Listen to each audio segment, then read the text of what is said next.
ਸਤਿ ਸ਼੍ਰੀ ਅਕਾਲ ਪਿਆਰੇ ਬੱਚਿਓ, ਕ੍ਰੀਏਟਿਵ ਗੁਰੂ ਜੀ 'ਚ ਤੁਹਾਡਾ ਸਵਾਗਤ ਹੈ। ਕਿਰਪਾ ਕਰਕੇ ਚੈਨਲ ਨੂੰ ਸਬਸਕ੍ਰਾਈਬ ਕਰੋ ਅਤੇ ਲੇਟੈਸਟ ਵੀਡੀਓ ਨੋਟੀਫਿਕੇਸ਼ਨਸ ਦੇ ਲਈ ਬੈਲ ਦੇ ਬਟਨ ਨੂੰ ਜ਼ਰੂਰ ਦਬਾਓ। ਕਲਾਸ 8ਵੀਂ ਅਧਿਆਇ ਪਹਿਲਾ, ਫਸਲ ਉਤਪਾਦਨ ਅਤੇ ਪ੍ਰਬੰਧਨ, ਕ੍ਰੌਪ ਪ੍ਰੋਡਕਸ਼ਨ ਐਂਡ ਮੈਨੇਜਮੈਂਟ। ਪਹੇਲੀ ਅਤੇ ਬੂਚੋ ਗਰਮੀਆਂ ਦੀਆਂ ਛੁੱਟੀਆਂ ਵਿੱਚ ਆਪਣੇ ਚਾਚਾ ਜੀ ਦੇ ਘਰ ਗਏ। ਉਹਨਾਂ ਦੇ ਚਾਚਾ ਜੀ ਕਿਸਾਨ ਹਨ। ਇੱਕ ਦਿਨ ਉਹਨਾਂ ਨੇ ਖੇਤ ਵਿੱਚ ਕੁਝ ਔਜ਼ਾਰ ਵੇਖੇ, ਜਿਵੇਂ ਕਿ ਖੁਰਪੀ, ਦਾਤੀ, ਬੇਲਚਾ, ਹਲ ਆਦਿ। ਮੈਂ ਜਾਣਨਾ ਚਾਹੁੰਦਾ ਹਾਂ ਕਿ ਇਹ ਔਜ਼ਾਰ ਅਸੀਂ ਕਿੱਥੇ ਅਤੇ ਕਿਵੇਂ ਵਰਤਦੇ ਹਾਂ। ਇਹਨਾਂ ਔਜ਼ਾਰਾਂ ਦੀ ਵਰਤੋਂ ਖੇਤੀ ਕਾਰਜਾਂ ਲਈ ਕੀਤੀ ਜਾਂਦੀ ਹੈ, ਜਿਵੇਂ ਖੁਰਪੀ ਦੀ ਵਰਤੋਂ ਗੋਡੀ ਕਰਨ ਲਈ ਕੀਤੀ ਜਾਂਦੀ ਹੈ, ਦਾਤੀ ਦੀ ਵਰਤੋਂ ਘਾਹ ਵੱਢਣ ਲਈ ਕੀਤੀ ਜਾਂਦੀ ਹੈ ਅਤੇ ਹਲ ਦੀ ਵਰਤੋਂ ਵਹਾਈ ਕਰਨ ਲਈ ਕੀਤੀ ਜਾਂਦੀ ਹੈ। ਤੁਸੀਂ ਸਾਰਿਆਂ ਨੇ ਪੜ੍ਹਿਆ ਹੈ ਕਿ ਸਾਰੇ ਜੀਵਾਂ ਨੂੰ ਜਿਉਂਦੇ ਰਹਿਣ ਲਈ ਭੋਜਨ ਦੀ ਜ਼ਰੂਰਤ ਹੁੰਦੀ ਹੈ। ਜਿੰਨੇ ਵੀ ਧਰਤੀ ਦੇ ਉੱਤੇ ਜੀਵ ਹੈ, ਉਹਨਾਂ ਸਾਰਿਆਂ ਨੂੰ ਜਿਉਂਦੇ ਰਹਿਣ ਲਈ ਭੋਜਨ ਦੀ ਜ਼ਰੂਰਤ ਹੈ। ਹਰੇ ਪੌਦੇ ਆਪਣਾ ਭੋਜਨ ਆਪ ਬਣਾਉਂਦੇ ਹਨ। ਕੀ ਤੁਸੀਂ ਸੋਚ ਸਕਦੇ ਹੋ ਕਿ ਹਰੇ ਪੌਦੇ ਆਪਣਾ ਭੋਜਨ ਕਿਵੇਂ ਸੰਸ਼ਲਿਤ ਕਰਦੇ ਹਨ? ਹਰੇ ਪੌਦੇ ਆਪਣਾ ਭੋਜਨ ਆਪ ਤਿਆਰ ਕਰ ਸਕਦੇ ਹਨ। ਪ੍ਰਕਾਸ਼ ਸੰਸ਼ਲੇਸ਼ਣ ਦੀ ਕਿਰਿਆ ਦੇ ਦੌਰਾਨ ਹਰੇ ਪੌਦੇ ਆਪਣਾ ਭੋਜਨ ਆਪ ਤਿਆਰ ਕਰਦੇ ਹਨ। ਮਨੁੱਖ ਅਤੇ ਸਾਰੇ ਜੰਤੂ ਆਪਣਾ ਭੋਜਨ ਆਪ ਨਹੀਂ ਬਣਾ ਸਕਦੇ, ਤਾਂ ਫਿਰ ਜੰਤੂ ਆਪਣਾ ਭੋਜਨ ਕਿੱਥੋਂ ਪ੍ਰਾਪਤ ਕਰਦੇ ਹਨ? ਪਰ ਪਹਿਲਾਂ ਅਸੀਂ ਇਹ ਜਾਣ ਲਈਏ ਕਿ ਅਸੀਂ ਭੋਜਨ ਕਿਉਂ ਖਾਂਦੇ ਹਾਂ। ਮਨੁੱਖ ਅਤੇ ਜੀਵ ਜੰਤੂ ਆਪਣਾ ਭੋਜਨ ਆਪ ਨਹੀਂ ਤਿਆਰ ਕਰ ਸਕਦੇ। ਉਹ ਆਪਣੇ ਭੋਜਨ ਦੇ ਲਈ ਪੌਦਿਆਂ ਦੇ ਉੱਤੇ ਤੇ ਦੂਸਰੇ ਜਾਨਵਰਾਂ ਦੇ ਉੱਤੇ ਡਿਪੈਂਡ ਹੈ। ਜੰਤੂ ਆਪਣਾ ਭੋਜਨ ਕਿੱਥੋਂ ਪ੍ਰਾਪਤ ਕਰਦੇ ਹਨ, ਇਹ ਜਾਣਨ ਤੋਂ ਪਹਿਲਾਂ ਅਸੀਂ ਇਹ ਜਾਣ ਲਈਏ ਕਿ ਅਸੀਂ ਭੋਜਨ ਖਾਂਦੇ ਹੀ ਕਿਉਂ ਹਾਂ। ਤੁਸੀਂ ਪਹਿਲਾਂ ਹੀ ਜਾਣਦੇ ਹੋ ਕਿ ਭੋਜਨ ਤੋਂ ਪ੍ਰਾਪਤ ਊਰਜਾ ਨੂੰ ਜੰਤੂ ਆਪਣੀਆਂ ਬਹੁਤ ਸਾਰੀਆਂ ਸਰੀਰਕ ਕਿਰਿਆਵਾਂ ਲਈ ਵਰਤਦੇ ਹਨ, ਜਿਵੇਂ ਪਾਚਨ ਕਿਰਿਆ, ਸਾਹ ਕਿਰਿਆ ਤੇ ਮਲ ਤਿਆਗ ਕਿਰਿਆ। ਅਸੀਂ ਜਾਣਦੇ ਹਾਂ ਕਿ ਭੋਜਨ ਤੋਂ ਕੀ ਪ੍ਰਾਪਤ ਹੁੰਦੀ ਹੈ? ਊਰਜਾ ਪ੍ਰਾਪਤ ਹੁੰਦੀ ਹੈ, ਤੇ ਉਸ ਊਰਜਾ ਨੂੰ ਜੰਤੂ ਆਪਣੀਆਂ ਬਹੁਤ ਸਾਰੀਆਂ ਕਿਰਿਆਵਾਂ ਲਈ ਵਰਤੋਂ ਕਰਦੇ ਹਨ, ਜਿਵੇਂ ਕਿ ਪਾਚਨ ਕਿਰਿਆ, ਸਾਹ ਕਿਰਿਆ, ਮਲ ਤਿਆਗ ਕਿਰਿਆ। ਅਸੀਂ ਆਪਣਾ ਭੋਜਨ ਪੌਦਿਆਂ ਜਾਂ ਜੰਤੂਆਂ ਤੋਂ ਜਾਂ ਪੌਦੇ ਅਤੇ ਜੰਤੂ ਦੋਵਾਂ ਤੋਂ ਪ੍ਰਾਪਤ ਕਰਦੇ ਹਨ। ਅਸੀਂ ਆਪਣਾ ਭੋਜਨ ਪੌਦਿਆਂ ਤੋਂ ਵੀ ਪ੍ਰਾਪਤ ਕਰਦੇ ਹਾਂ, ਜੰਤੂਆਂ ਤੋਂ ਵੀ ਪ੍ਰਾਪਤ ਕਰਦੇ ਹਾਂ। ਪੌਦਿਆਂ ਤੋਂ ਸਾਨੂੰ ਫਲ ਸਬਜ਼ੀਆਂ ਦੇ ਰੂਪ ਦੇ ਵਿੱਚ ਭੋਜਨ ਦੀ ਪ੍ਰਾਪਤੀ ਹੁੰਦੀ ਹੈ ਤੇ ਜੰਤੂਆਂ ਤੋਂ ਸਾਨੂੰ ਮਾਂਸ ਦੇ ਰੂਪ ਦੇ ਵਿੱਚ ਭੋਜਨ ਦੀ ਪ੍ਰਾਪਤੀ ਹੁੰਦੀ ਹੈ। ਕਿਉਂਕਿ ਸਾਨੂੰ ਸਾਰਿਆਂ ਨੂੰ ਹੀ ਭੋਜਨ ਦੀ ਜ਼ਰੂਰਤ ਹੈ, ਤਾਂ ਫਿਰ ਅਸੀਂ ਆਪਣੇ ਦੇਸ਼ ਦੀ ਇੰਨੀ ਵੱਡੀ ਜਨਸੰਖਿਆ ਨੂੰ ਭੋਜਨ ਉਪਲਬਧ ਕਿਵੇਂ ਕਰਵਾ ਸਕਦੇ ਹਾਂ? ਸਾਰਿਆਂ ਨੂੰ ਹੀ ਭੋਜਨ ਦੀ ਜ਼ਰੂਰਤ ਹੁੰਦੀ ਹੈ ਅਤੇ ਸਾਡੇ ਦੇਸ਼ ਦੀ ਤਾਂ ਜਨਸੰਖਿਆ ਵੀ ਬਹੁਤ ਜ਼ਿਆਦਾ ਵੱਡੀ ਹੈ। ਇੰਨੀ ਵੱਡੀ ਜਨਸੰਖਿਆ ਨੂੰ ਭੋਜਨ ਕਿਵੇਂ ਉਪਲਬਧ ਕਰਵਾਇਆ ਜਾ ਸਕਦਾ ਹੈ? ਅਜਿਹਾ ਕਰਨ ਲਈ ਸਾਨੂੰ ਵੱਡੇ ਪੱਧਰ ਤੇ ਭੋਜਨ ਦਾ ਉਤਪਾਦਨ ਕਰਨਾ ਜ਼ਰੂਰੀ ਹੈ। ਇੰਨੀ ਵੱਡੀ ਜਨਸੰਖਿਆ ਨੂੰ ਭੋਜਨ ਉਪਲਬਧ ਕਰਵਾਉਣ ਲਈ ਭੋਜਨ ਦਾ ਲਗਾਤਾਰ ਉਤਪਾਦਨ, ਉਚਿਤ ਪ੍ਰਬੰਧਨ ਅਤੇ ਸਹੀ ਵੰਡ ਪ੍ਰਣਾਲੀ ਦਾ ਹੋਣਾ ਵੀ ਬਹੁਤ ਜ਼ਰੂਰੀ ਹੈ। ਇੰਨੀ ਵੱਡੀ ਜਨਸੰਖਿਆ ਨੂੰ ਭੋਜਨ ਉਪਲਬਧ ਕਰਵਾਉਣ ਲਈ ਸਭ ਤੋਂ ਪਹਿਲਾਂ ਭੋਜਨ ਦਾ ਲਗਾਤਾਰ ਉਤਪਾਦਨ ਹੋਣਾ ਜ਼ਰੂਰੀ ਹੈ। ਉਸ ਤੋਂ ਬਾਅਦ ਉਸ ਦਾ ਉਚਿਤ ਪ੍ਰਬੰਧ, ਮਤਲਬ ਉਸ ਦਾ ਰੱਖ ਰਖਾਵ ਸਹੀ ਢੰਗ ਦੇ ਨਾਲ ਹੋਣਾ ਚਾਹੀਦਾ ਹੈ ਅਤੇ ਉਸ ਨੂੰ ਲੋਕਾਂ ਤੱਕ ਪਹੁੰਚਾਉਣ ਲਈ ਸਹੀ ਵੰਡ ਪ੍ਰਣਾਲੀ ਦਾ ਹੋਣਾ ਵੀ ਬਹੁਤ ਜ਼ਰੂਰੀ ਹੈ। ਭੂਮਿਕਾ ਨੂੰ ਕਰਨ ਤੋਂ ਬਾਅਦ ਹੁਣ ਚੱਲਦੇ ਆਪਣੇ ਅਗਲੇ ਟੌਪਿਕ, ਖੇਤੀਬਾੜੀ ਪੱਧਤੀਆਂ ਤੇ। ਲਗਭਗ 10,000 ਸਾਲ ਈਸਾ ਪੂਰਵ ਮਨੁੱਖ ਜੰਗਲੀ ਜੀਵਨ ਬਤੀਤ ਕਰਦਾ ਸੀ। ਉਹ ਭੋਜਨ ਅਤੇ ਰਹਿਣ ਬਸੇਰੇ ਦੀ ਭਾਲ ਵਿੱਚ ਇੱਧਰ ਉੱਧਰ ਘੁੰਮਦਾ ਸੀ। ਉਹ ਪੌਦਿਆਂ ਦੇ ਫਲ, ਤਣੇ, ਪੱਤੇ ਅਤੇ ਜੜ੍ਹਾਂ ਖਾਂਦਾ ਸੀ। ਫਿਰ ਉਸਨੇ ਜੰਤੂਆਂ ਦਾ ਸ਼ਿਕਾਰ ਕਰਕੇ ਖਾਣਾ ਸ਼ੁਰੂ ਕੀਤਾ। ਸਮਾਂ ਬੀਤਣ ਦੇ ਨਾਲ ਮਨੁੱਖ ਦੇ ਕੁਝ ਕਬੀਲਿਆਂ ਨੇ ਪਾਣੀ ਦੇ ਸਰੋਤਾਂ ਦੇ ਨੇੜੇ ਬਸਣਾ ਸ਼ੁਰੂ ਕਰ ਦਿੱਤਾ। ਉਹਨਾਂ ਨੇ ਭੋਜਨ ਲਈ ਕਣਕ, ਚਾਵਲ ਅਤੇ ਹੋਰ ਫਸਲਾਂ ਨੂੰ ਉਗਾਉਣਾ ਸ਼ੁਰੂ ਕਰ ਦਿੱਤਾ। ਇਸ ਨਾਲ ਖੇਤੀਬਾੜੀ ਦਾ ਜਨਮ ਹੋਇਆ। 10,000 ਸਾਲ ਪਹਿਲਾਂ ਮਨੁੱਖ ਜੰਗਲੀ ਜੀਵਨ ਹੀ ਬਤੀਤ ਕਰਦਾ ਸੀ। ਉਹ ਭੋਜਨ ਲਈ ਅਤੇ ਆਪਣੇ ਰਹਿਣ ਦੇ ਲਈ ਵੱਖਰੀ ਵੱਖਰੀ ਜਗ੍ਹਾ ਤੇ ਘੁੰਮਦਾ ਰਹਿੰਦਾ ਸੀ। ਉਹ ਪੌਦਿਆਂ ਤੋਂ ਪ੍ਰਾਪਤ ਫਲ, ਤਣੇ, ਪੱਤੇ ਅਤੇ ਜੜ੍ਹਾਂ ਨੂੰ ਖਾਂਦਾ ਸੀ ਅਤੇ ਫਿਰ ਹੌਲੀ-ਹੌਲੀ ਉਸਨੇ ਸ਼ਿਕਾਰ ਕਰਕੇ ਖਾਣਾ ਸ਼ੁਰੂ ਕੀਤਾ। ਸਮਾਂ ਬੀਤਣ ਦੇ ਨਾਲ ਮਨੁੱਖ ਹੌਲੀ-ਹੌਲੀ ਕਬੀਲਿਆਂ ਦੇ ਰੂਪ ਦੇ ਵਿੱਚ ਪਾਣੀ ਦੇ ਸਰੋਤਾਂ ਦੇ ਕੋਲ ਬਸ ਗਿਆ। ਫਿਰ ਹੌਲੀ-ਹੌਲੀ ਕਰਕੇ ਉਹਨਾਂ ਨੇ ਕਣਕ, ਚਾਵਲ ਅਤੇ ਹੋਰ ਫਸਲਾਂ ਦੀ ਖੇਤੀਬਾੜੀ ਕਰਨੀ ਸ਼ੁਰੂ ਕਰ ਦਿੱਤੀ। ਇਸ ਨਾਲ ਖੇਤੀਬਾੜੀ ਦਾ ਜਨਮ ਹੋਇਆ। ਪੌਦਿਆਂ ਦੀਆਂ ਕੁਝ ਪ੍ਰਜਾਤੀਆਂ ਨੂੰ ਇੱਕੋ ਥਾਂ ਤੇ ਉਗਾਉਣ ਨੂੰ ਖੇਤੀਬਾੜੀ ਕਹਿੰਦੇ ਹਨ। ਖੇਤੀਬਾੜੀ ਕਿਹਨੂੰ ਕਹਿੰਦੇ ਹਨ? ਪੌਦਿਆਂ ਦੀਆਂ ਕੁਝ ਪ੍ਰਜਾਤੀਆਂ ਨੂੰ ਇੱਕੋ ਜਗ੍ਹਾ ਤੇ ਉਗਾਉਣ ਨੂੰ। ਪੌਦਿਆਂ ਦੀ ਇੱਕੋ ਪ੍ਰਜਾਤੀ ਨੂੰ ਇੱਕੋ ਥਾਂ ਤੇ ਵੱਡੇ ਪੱਧਰ ਤੇ ਉਗਾਉਣ ਨੂੰ ਫਸਲ ਕਿਹਾ ਜਾਂਦਾ ਹੈ। ਫਸਲ ਕਿਸ ਨੂੰ ਕਹਿੰਦੇ ਹਨ? ਪੌਦਿਆਂ ਦੀ ਇੱਕੋ ਪ੍ਰਜਾਤੀ ਨੂੰ ਇੱਕ ਥਾਂ ਤੇ ਵੱਡੇ ਪੱਧਰ ਤੇ ਲਗਾਉਣ ਨੂੰ। ਉਦਾਹਰਨ ਦੇ ਤੌਰ ਤੇ ਕਣਕ ਦੀ ਫਸਲ ਤੋਂ ਭਾਵ ਹੈ ਕਿ ਖੇਤ ਵਿੱਚ ਉਗਾਏ ਗਏ ਸਾਰੇ ਪੌਦੇ ਕਣਕ ਪ੍ਰਜਾਤੀ ਦੇ ਹੀ ਹਨ। ਕਣਕ ਦੀ ਫਸਲ ਦਾ ਮਤਲਬ ਕੀ ਹੈ? ਅਸੀਂ ਇੱਕ ਖੇਤ ਵਿੱਚ ਸਾਰੇ ਦੇ ਸਾਰੇ ਪੌਦੇ ਕਣਕ ਦੇ ਹੀ ਲਗਾਏ ਹਨ। ਠੀਕ ਹੈ। ਫਸਲਾਂ ਵੱਖ-ਵੱਖ ਕਿਸਮ ਦੀਆਂ ਹੁੰਦੀਆਂ ਹਨ, ਜਿਵੇਂ ਅਨਾਜ, ਦਾਲਾਂ, ਸਬਜ਼ੀਆਂ, ਫਲ ਆਦਿ। ਜਿਸ ਮੌਸਮ ਵਿੱਚ ਇਹ ਪੌਦੇ ਉਗਾਏ ਜਾਂਦੇ ਹਨ, ਉਸ ਦੇ ਆਧਾਰ ਤੇ ਅਸੀਂ ਫਸਲਾਂ ਦਾ ਵਰਗੀਕਰਨ ਕਰ ਸਕਦੇ ਹਾਂ। ਸਾਨੂੰ ਪਤਾ ਹੈ ਕਿ ਫਸਲਾਂ ਵੱਖ-ਵੱਖ ਕਿਸਮ ਦੀਆਂ ਹੁੰਦੀਆਂ ਹਨ। ਅਨਾਜ ਦੇਣ ਵਾਲੀਆਂ ਫਸਲਾਂ ਅਲੱਗ ਹੁੰਦੀਆਂ ਹਨ, ਦਾਲਾਂ ਵਾਲੀਆਂ ਫਸਲਾਂ ਅਲੱਗ ਹੁੰਦੀਆਂ ਹਨ, ਸਬਜ਼ੀਆਂ ਅਤੇ ਫਲ ਵਾਲੀਆਂ ਅਲੱਗ ਹੁੰਦੀਆਂ ਹਨ। ਜਿਸ ਮੌਸਮ ਵਿੱਚ ਪੌਦੇ ਉਗਾਏ ਜਾਂਦੇ ਹਨ, ਉਸੇ ਆਧਾਰ ਤੇ ਅਸੀਂ ਫਸਲਾਂ ਦਾ ਵਰਗੀਕਰਨ ਕਰ ਸਕਦੇ ਹਾਂ। ਭਾਰਤ ਇੱਕ ਵਿਸ਼ਾਲ ਦੇਸ਼ ਹੈ। ਮੌਸਮੀ ਹਾਲਾਤਾਂ ਵਿੱਚ ਜਿਵੇਂ ਤਾਪਮਾਨ, ਨਮੀ ਅਤੇ ਵਰਖਾ ਆਦਿ ਭਿੰਨ-ਭਿੰਨ ਖੇਤਰਾਂ ਵਿੱਚ ਭਿੰਨ-ਭਿੰਨ ਹਨ। ਭਾਰਤ ਇੱਕ ਬਹੁਤ ਵੱਡਾ ਦੇਸ਼ ਹੈ। ਇਸ ਦੇ ਵਿੱਚ ਭਿੰਨ-ਭਿੰਨ ਖੇਤਰਾਂ ਦੇ ਵਿੱਚ ਤਾਪਮਾਨ, ਨਮੀ ਅਤੇ ਵਰਖਾ ਦੀ ਮਾਤਰਾ ਵੀ ਭਿੰਨ-ਭਿੰਨ ਹੁੰਦੀ ਹੈ। ਇਸ ਲਈ ਸਾਡੇ ਦੇਸ਼ ਦੇ ਭਿੰਨ-ਭਿੰਨ ਖੇਤਰਾਂ ਵਿੱਚ ਭਿੰਨ-ਭਿੰਨ ਫਸਲਾਂ ਉਗਾਈਆਂ ਜਾਂਦੀਆਂ ਹਨ। ਭਿੰਨ-ਭਿੰਨ ਮੌਸਮੀ ਹਾਲਾਤ ਹੋਣ ਦੇ ਕਰਕੇ ਹੀ ਸਾਡੇ ਦੇਸ਼ ਦੇ ਭਿੰਨ-ਭਿੰਨ ਖੇਤਰਾਂ ਵਿੱਚ ਭਿੰਨ-ਭਿੰਨ ਫਸਲਾਂ ਉਗਾਈਆਂ ਜਾਂਦੀਆਂ ਹਨ। ਇੰਨੀ ਜ਼ਿਆਦਾ ਭਿੰਨਤਾ ਦੇ ਬਾਵਜੂਦ ਮੋٹے ਤੌਰ ਤੇ ਫਸਲਾਂ ਨੂੰ ਦੋ ਮੁੱਖ ਵਰਗਾਂ ਵਿੱਚ ਵੰਡਿਆ ਜਾਂਦਾ ਹੈ। ਪਹਿਲੀ ਕਿਸਮ ਦੀਆਂ ਫਸਲਾਂ ਖਰੀਫ ਦੀਆਂ ਫਸਲਾਂ। ਜੋ ਫਸਲਾਂ ਵਰਖਾ ਰੁੱਤ ਵਿੱਚ ਉਗਾਈਆਂ ਜਾਂਦੀਆਂ ਹਨ ਉਹਨਾਂ ਨੂੰ ਖਰੀਫ ਦੀਆਂ ਫਸਲਾਂ ਕਿਹਾ ਜਾਂਦਾ ਹੈ। ਵਰਖਾ ਰੁੱਤ ਵਿੱਚ ਉਗਾਈਆਂ ਜਾਣ ਵਾਲੀਆਂ ਫਸਲਾਂ ਨੂੰ ਖਰੀਫ ਦੀਆਂ ਫਸਲਾਂ ਕਹਿੰਦੇ ਹਨ। ਠੀਕ ਹੈ। ਭਾਰਤ ਵਿੱਚ ਵਰਖਾ ਰੁੱਤ ਜੂਨ ਤੋਂ ਸਤੰਬਰ ਮਹੀਨੇ ਤੱਕ ਰਹਿੰਦੀ ਹੈ। ਭਾਰਤ ਵਿੱਚ ਵਰਖਾ ਰੁੱਤ ਦਾ ਸਮਾਂ ਕੀ ਹੈ? ਜੂਨ ਮਹੀਨੇ ਤੋਂ ਲੈ ਕੇ ਸਤੰਬਰ ਮਹੀਨੇ ਤੱਕ। ਉਦਾਹਰਨ ਚਾਵਲ, ਮੱਕੀ, ਸੋਇਆਬੀਨ, ਮੂੰਗਫਲੀ, ਕਪਾਹ ਆਦਿ ਖਰੀਫ ਦੀਆਂ ਫਸਲਾਂ ਹਨ। ਇਹ ਫਸਲਾਂ ਮਾਨਸੂਨ ਉੱਪਰ ਨਿਰਭਰ ਕਰਦੀਆਂ ਹਨ। ਚਾਵਲ ਹੈ, ਮੱਕੀ ਹੈ, ਸੋਇਆਬੀਨ, ਮੂੰਗਫਲੀ, ਕਪਾਹ ਆਦਿ ਇਹ ਸਾਰੀਆਂ ਖਰੀਫ ਦੀਆਂ ਫਸਲਾਂ ਹਨ ਕਿਉਂਕਿ ਇਹ ਫਸਲਾਂ ਵਰਖਾ ਰੁੱਤ ਵਿੱਚ ਉਗਾਈਆਂ ਜਾਂਦੀਆਂ ਹਨ। ਜੂਨ ਤੋਂ ਸਤੰਬਰ ਮਹੀਨੇ ਦੇ ਵਿੱਚ ਉਗਾਈਆਂ ਜਾਂਦੀਆਂ ਹਨ। ਇਹ ਫਸਲਾਂ ਮਾਨਸੂਨ ਉੱਤੇ ਨਿਰਭਰ ਕਰਦੀਆਂ ਹਨ।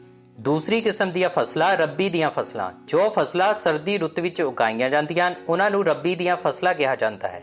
ਇਹ ਮਾਨਸੂਨ ਤੇ ਨਿਰਭਰ ਨਹੀਂ ਕਰਦੀਆਂ। ਇਹ ਅਕਤੂਬਰ ਤੋਂ ਮਾਰਚ ਮਹੀਨੇ ਦੌਰਾਨ ਉਗਾਈਆਂ ਜਾਂਦੀਆਂ ਹਨ। ਉਦਾਹਰਨ ਕਣਕ, ਛੋਲੇ, ਮਟਰ, ਸਰੋਂ, ਅਲਸੀ ਆਦਿ। ਜਿਹੜੀਆਂ ਫਸਲਾਂ ਸਰਦੀ ਰੁੱਤ ਵਿੱਚ ਉਗਾਈਆਂ ਜਾਂਦੀਆਂ ਹਨ ਉਹਨਾਂ ਨੂੰ ਰਬੀ ਫਸਲਾਂ ਕਿਹਾ ਜਾਂਦਾ ਹੈ। ਇਹ ਮਾਨਸੂਨ ਉੱਤੇ ਨਿਰਭਰ ਨਹੀਂ ਕਰਦੀਆਂ ਤੇ ਅਕਤੂਬਰ ਤੋਂ ਮਾਰਚ ਮਹੀਨੇ ਦੇ ਦੌਰਾਨ ਉਗਦੀਆਂ ਹਨ। ਕਣਕ, ਛੋਲੇ, ਮਟਰ, ਸਰੋਂ ਆਦਿ ਰੱਬੀ ਫਸਲਾਂ ਹਨ। ਉਪਰੋਕਤ ਫਸਲਾਂ ਤੋਂ ਇਲਾਵਾ ਕਈ ਖੇਤਰਾਂ ਵਿੱਚ ਗਰਮੀ ਰੁੱਤ ਵਿੱਚ ਦਾਲਾਂ ਅਤੇ ਸਬਜ਼ੀਆਂ ਵੀ ਉਗਾਈਆਂ ਜਾਂਦੀਆਂ ਹਨ। ਇਸ ਤੋਂ ਬਾਅਦ ਚੱਲਦੇ ਹਾਂ ਆਪਣੇ ਅਗਲੇ ਟੌਪਿਕ ਤੇ, ਫਸਲ ਉਤਪਾਦਨ ਸੰਬੰਧੀ ਮੁੱਖ ਖੇਤੀ ਪੱਧਤੀਆਂ। ਸਭ ਤੋਂ ਪਹਿਲਾਂ ਇੱਕ ਪ੍ਰਸ਼ਨ ਦੀ ਗੱਲ ਕਰਦੇ ਹਾਂ। ਧਾਨ ਦੀ ਫਸਲ ਸਰਦੀ ਦੀ ਰੁੱਤ ਵਿੱਚ ਕਿਉਂ ਨਹੀਂ ਉਗਾਈ ਜਾ ਸਕਦੀ? ਚਾਵਲ ਦੀ ਫਸਲ ਉਗਾਉਣ ਲਈ ਬਹੁਤ ਸਾਰੇ ਪਾਣੀ ਦੀ ਲੋੜ ਪੈਂਦੀ ਹੈ। ਇਸ ਲਈ ਇਹ ਕੇਵਲ ਵਰਖਾ ਰੁੱਤ ਵਿੱਚ ਹੀ ਉਗਾਈ ਜਾਂਦੀ ਹੈ। ਧਾਨ ਦੀ ਫਸਲ ਨੂੰ ਉਗਾਉਣ ਦੇ ਲਈ ਸਾਨੂੰ ਬਹੁਤ ਸਾਰੇ ਪਾਣੀ ਦੀ ਜ਼ਰੂਰਤ ਹੁੰਦੀ ਹੈ। ਜ਼ਿਆਦਾ ਪਾਣੀ ਸਾਨੂੰ ਵਰਖਾ ਰੁੱਤ ਵਿੱਚ ਹੀ ਮਿਲ ਸਕਦਾ ਹੈ। ਇਸ ਲਈ ਧਾਨ ਦੀ ਫਸਲ ਨੂੰ ਵਰਖਾ ਰੁੱਤ ਵਿੱਚ ਹੀ ਉਗਾਇਆ ਜਾਂਦਾ ਹੈ। ਸਰਦੀ ਦੀ ਰੁੱਤ ਵਿੱਚ ਅਸੀਂ ਇਸ ਨੂੰ ਨਹੀਂ ਉਗਾ ਸਕਦੇ। ਵੱਖ-ਵੱਖ ਫਸਲਾਂ ਨੂੰ ਉਗਾਉਣ ਲਈ ਕਿਸਾਨਾਂ ਨੂੰ ਸਮੇਂ-ਸਮੇਂ ਤੇ ਕਈ ਤਰ੍ਹਾਂ ਦੀਆਂ ਕਿਰਿਆਵਾਂ ਕਰਨ ਦੀ ਲੋੜ ਹੁੰਦੀ ਹੈ। ਇਹਨਾਂ ਕਿਰਿਆਵਾਂ ਨੂੰ ਖੇਤੀ ਪੱਧਤੀਆਂ ਆਖਦੇ ਹਨ। ਤੁਸੀਂ ਇਹ ਕਿਰਿਆਵਾਂ ਉਸ ਸਮੇਂ ਵੇਖ ਸਕਦੇ ਹੋ ਜਦੋਂ ਕੋਈ ਮਾਲੀ ਬਾਗ ਵਿੱਚ ਜਾਂ ਤੁਸੀਂ ਆਪਣੇ ਘਰ ਵਿੱਚ ਸਜਾਵਟੀ ਪੌਦੇ ਲਗਾ ਰਹੇ ਹੁੰਦੇ ਹਨ। ਮੁੱਖ ਖੇਤੀ ਪੱਧਤੀਆਂ ਹੇਠ ਲਿਖੇ ਅਨੁਸਾਰ ਹੁੰਦੀਆਂ ਹਨ। ਸਭ ਤੋਂ ਪਹਿਲਾਂ ਖੇਤ ਜਾਂ ਭੂਮੀ ਦੀ ਤਿਆਰੀ, ਦੂਜਾ ਬੀਜ ਬੀਜਣਾ, ਤੀਜਾ ਖਾਦ ਪਾਉਣਾ, ਚੌਥਾ ਸਿੰਚਾਈ, ਪੰਜਵਾਂ ਗੋਡੀ, ਛੇਵਾਂ ਵਾਢੀ, ਸੱਤਵਾਂ ਭੰਡਾਰਨ। ਇਹ 7 ਪੁਆਇੰਟ ਸਾਡੇ ਕੋਲ ਮੁੱਖ ਖੇਤੀ ਪੱਧਤੀਆਂ ਦੇ ਹਨ। ਫਸਲ ਉਤਪਾਦਨ ਸੰਬੰਧੀ ਮੁੱਖ ਖੇਤੀ ਪੱਧਤੀਆਂ ਨੂੰ ਦੱਸਣ ਤੋਂ ਬਾਅਦ ਹੁਣ ਅਸੀਂ ਇਕੱਲੀ ਪੱਧਤੀ ਬਾਰੇ ਵਿਸਥਾਰਪੂਰਵਕ ਚਰਚਾ ਕਰਾਂਗੇ। ਪਹਿਲੀ, ਖੇਤ ਜਾਂ ਭੂਮੀ ਦੀ ਤਿਆਰੀ।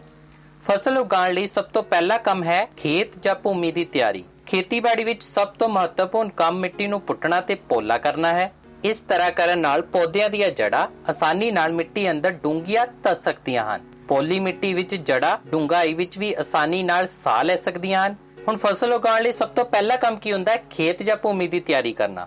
ਖੇਤੀਬਾੜੀ ਦੇ ਵਿੱਚ ਖੇਤ ਜਾਂ ਭੂਮੀ ਦੀ ਤਿਆਰੀ ਕਰਨਾ ਸਭ ਤੋਂ ਮਹੱਤਵਪੂਰਨ ਕੰਮ ਇਸ ਲਈ ਹੈ ਕਿ ਮਿੱਟੀ ਪੋਲੀ ਹੋ ਜਾਂਦੀ ਹੈ ਤੇ ਪੌਦਿਆਂ ਦੀਆਂ ਜੜ੍ਹਾਂ ਮਿੱਟੀ ਦੇ ਅੰਦਰ ਆਸਾਨੀ ਦੇ ਨਾਲ ਧੱਸ ਸਕਦੀਆਂ ਹਨ ਅਤੇ ਪੋਲੀ ਮਿੱਟੀ ਦੇ ਵਿੱਚ ਪੌਦਿਆਂ ਦੀਆਂ ਜੜ੍ਹਾਂ ਆਸਾਨੀ ਨਾਲ ਸਾਹ ਵੀ ਲੈ ਸਕਦੀਆਂ ਹਨ। ਪੋਲੀ ਮਿੱਟੀ ਦੇ ਵਿੱਚ ਕੀ ਹੁੰਦਾ ਹੈ ਕਿ ਹਵਾ ਛੋਟੇ-ਛੋਟੇ ਜਿਹੜੇ ਗੈਪ ਹੁੰਦੇ ਆ ਉਸ ਦੇ ਵਿੱਚ ਘੁੰਮਦੀ ਰਹਿੰਦੀ ਹੈ, ਜਿਸ ਨਾਲ ਪੌਦਿਆਂ ਦੀਆਂ ਜੜ੍ਹਾਂ ਆਸਾਨੀ ਨਾਲ ਸਾਹ ਲੈ ਸਕਦੀਆਂ ਹਨ। ਪੋਲੀ ਮਿੱਟੀ ਗੰਡੋਇਆ ਅਤੇ ਸੂਖਮ ਜੀਵਾਂ ਨੂੰ ਵਧਣ ਫੁੱਲਣ ਵਿੱਚ ਮਦਦ ਕਰਦੀ ਹੈ। ਇਹ ਜੀਵ ਜੰਤੂ ਕਿਸਾਨ ਦੇ ਮਿੱਤਰ ਹਨ ਕਿਉਂਕਿ ਇਹ ਮਿੱਟੀ ਨੂੰ ਉਲਟਾਉਣ ਪਲਟਾਉਣ ਅਤੇ ਪੋਲੀ ਕਰਨ ਵਿੱਚ ਕਿਸਾਨ ਦੀ ਮਦਦ ਕਰਦੇ ਹਨ ਅਤੇ ਮਿੱਟੀ ਵਿੱਚ ਮੱਲੜ ਦੀ ਮਾਤਰਾ ਵਧਾਉਂਦੇ ਹਨ। ਪੋਲੀ ਮਿੱਟੀ ਵਿੱਚ ਹੀ ਗੰਡੋਏ ਅਤੇ ਸੂਖਮ ਜੀਵ ਵੱਧਦੇ ਫੁੱਲਦੇ ਹਨ। ਇਹ ਜਿੰਨੇ ਵੀ ਜੀਵ ਜੰਤੂ ਹਨ ਇਹ ਕਿਸਾਨ ਦੇ ਮਿੱਤਰ ਹਨ ਕਿਉਂਕਿ ਦੇਖੋ ਗੰਡੋਏ ਅਤੇ ਸੂਖਮ ਜੀਵ ਕੀ ਕਰਦੇ ਹਨ? ਮਿੱਟੀ ਨੂੰ ਪੋਲੀ ਕਰਦੇ ਹਨ।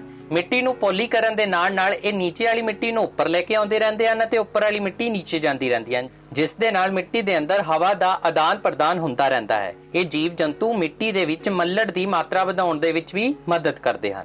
ਤੁਸੀਂ ਪਿਛਲੀਆਂ ਜਮਾਤਾਂ ਵਿੱਚ ਪੜ੍ਹਿਆ ਹੈ ਕਿ ਮਿੱਟੀ ਵਿੱਚ ਖਣਿਜ, ਪਾਣੀ, ਹਵਾ ਅਤੇ ਕੁਝ ਜੀਵ ਜੰਤੂ ਮੌਜੂਦ ਹੁੰਦੇ ਹਨ। ਇਸ ਤੋਂ ਇਲਾਵਾ ਜੀਵਾਣੂ ਮਰੇ ਹੋਏ ਪੌਦਿਆਂ ਅਤੇ ਜੰਤੂਆਂ ਦਾ ਅਪਘਟਨ ਕਰਕੇ ਮੱਲੜ ਵਿੱਚ ਬਦਲ ਦਿੰਦੇ ਹਨ ਅਤੇ ਮਿੱਟੀ ਵਿੱਚ ਮਿਲਾ ਦਿੰਦੇ ਹਨ। ਇਸ ਤਰ੍ਹਾਂ ਸੰਜੀਵਾਂ ਵਿਚਲੇ ਪੋਸ਼ਕ ਤੱਤ ਮਿੱਟੀ ਵਿੱਚ ਪਹੁੰਚ ਜਾਂਦੇ ਹਨ। ਇਹ ਪੋਸ਼ਕ ਤੱਤ ਦੁਆਰਾ ਪੌਦਿਆਂ ਰਾਹੀਂ ਸੋਖ ਲਏ ਜਾਂਦੇ ਹਨ।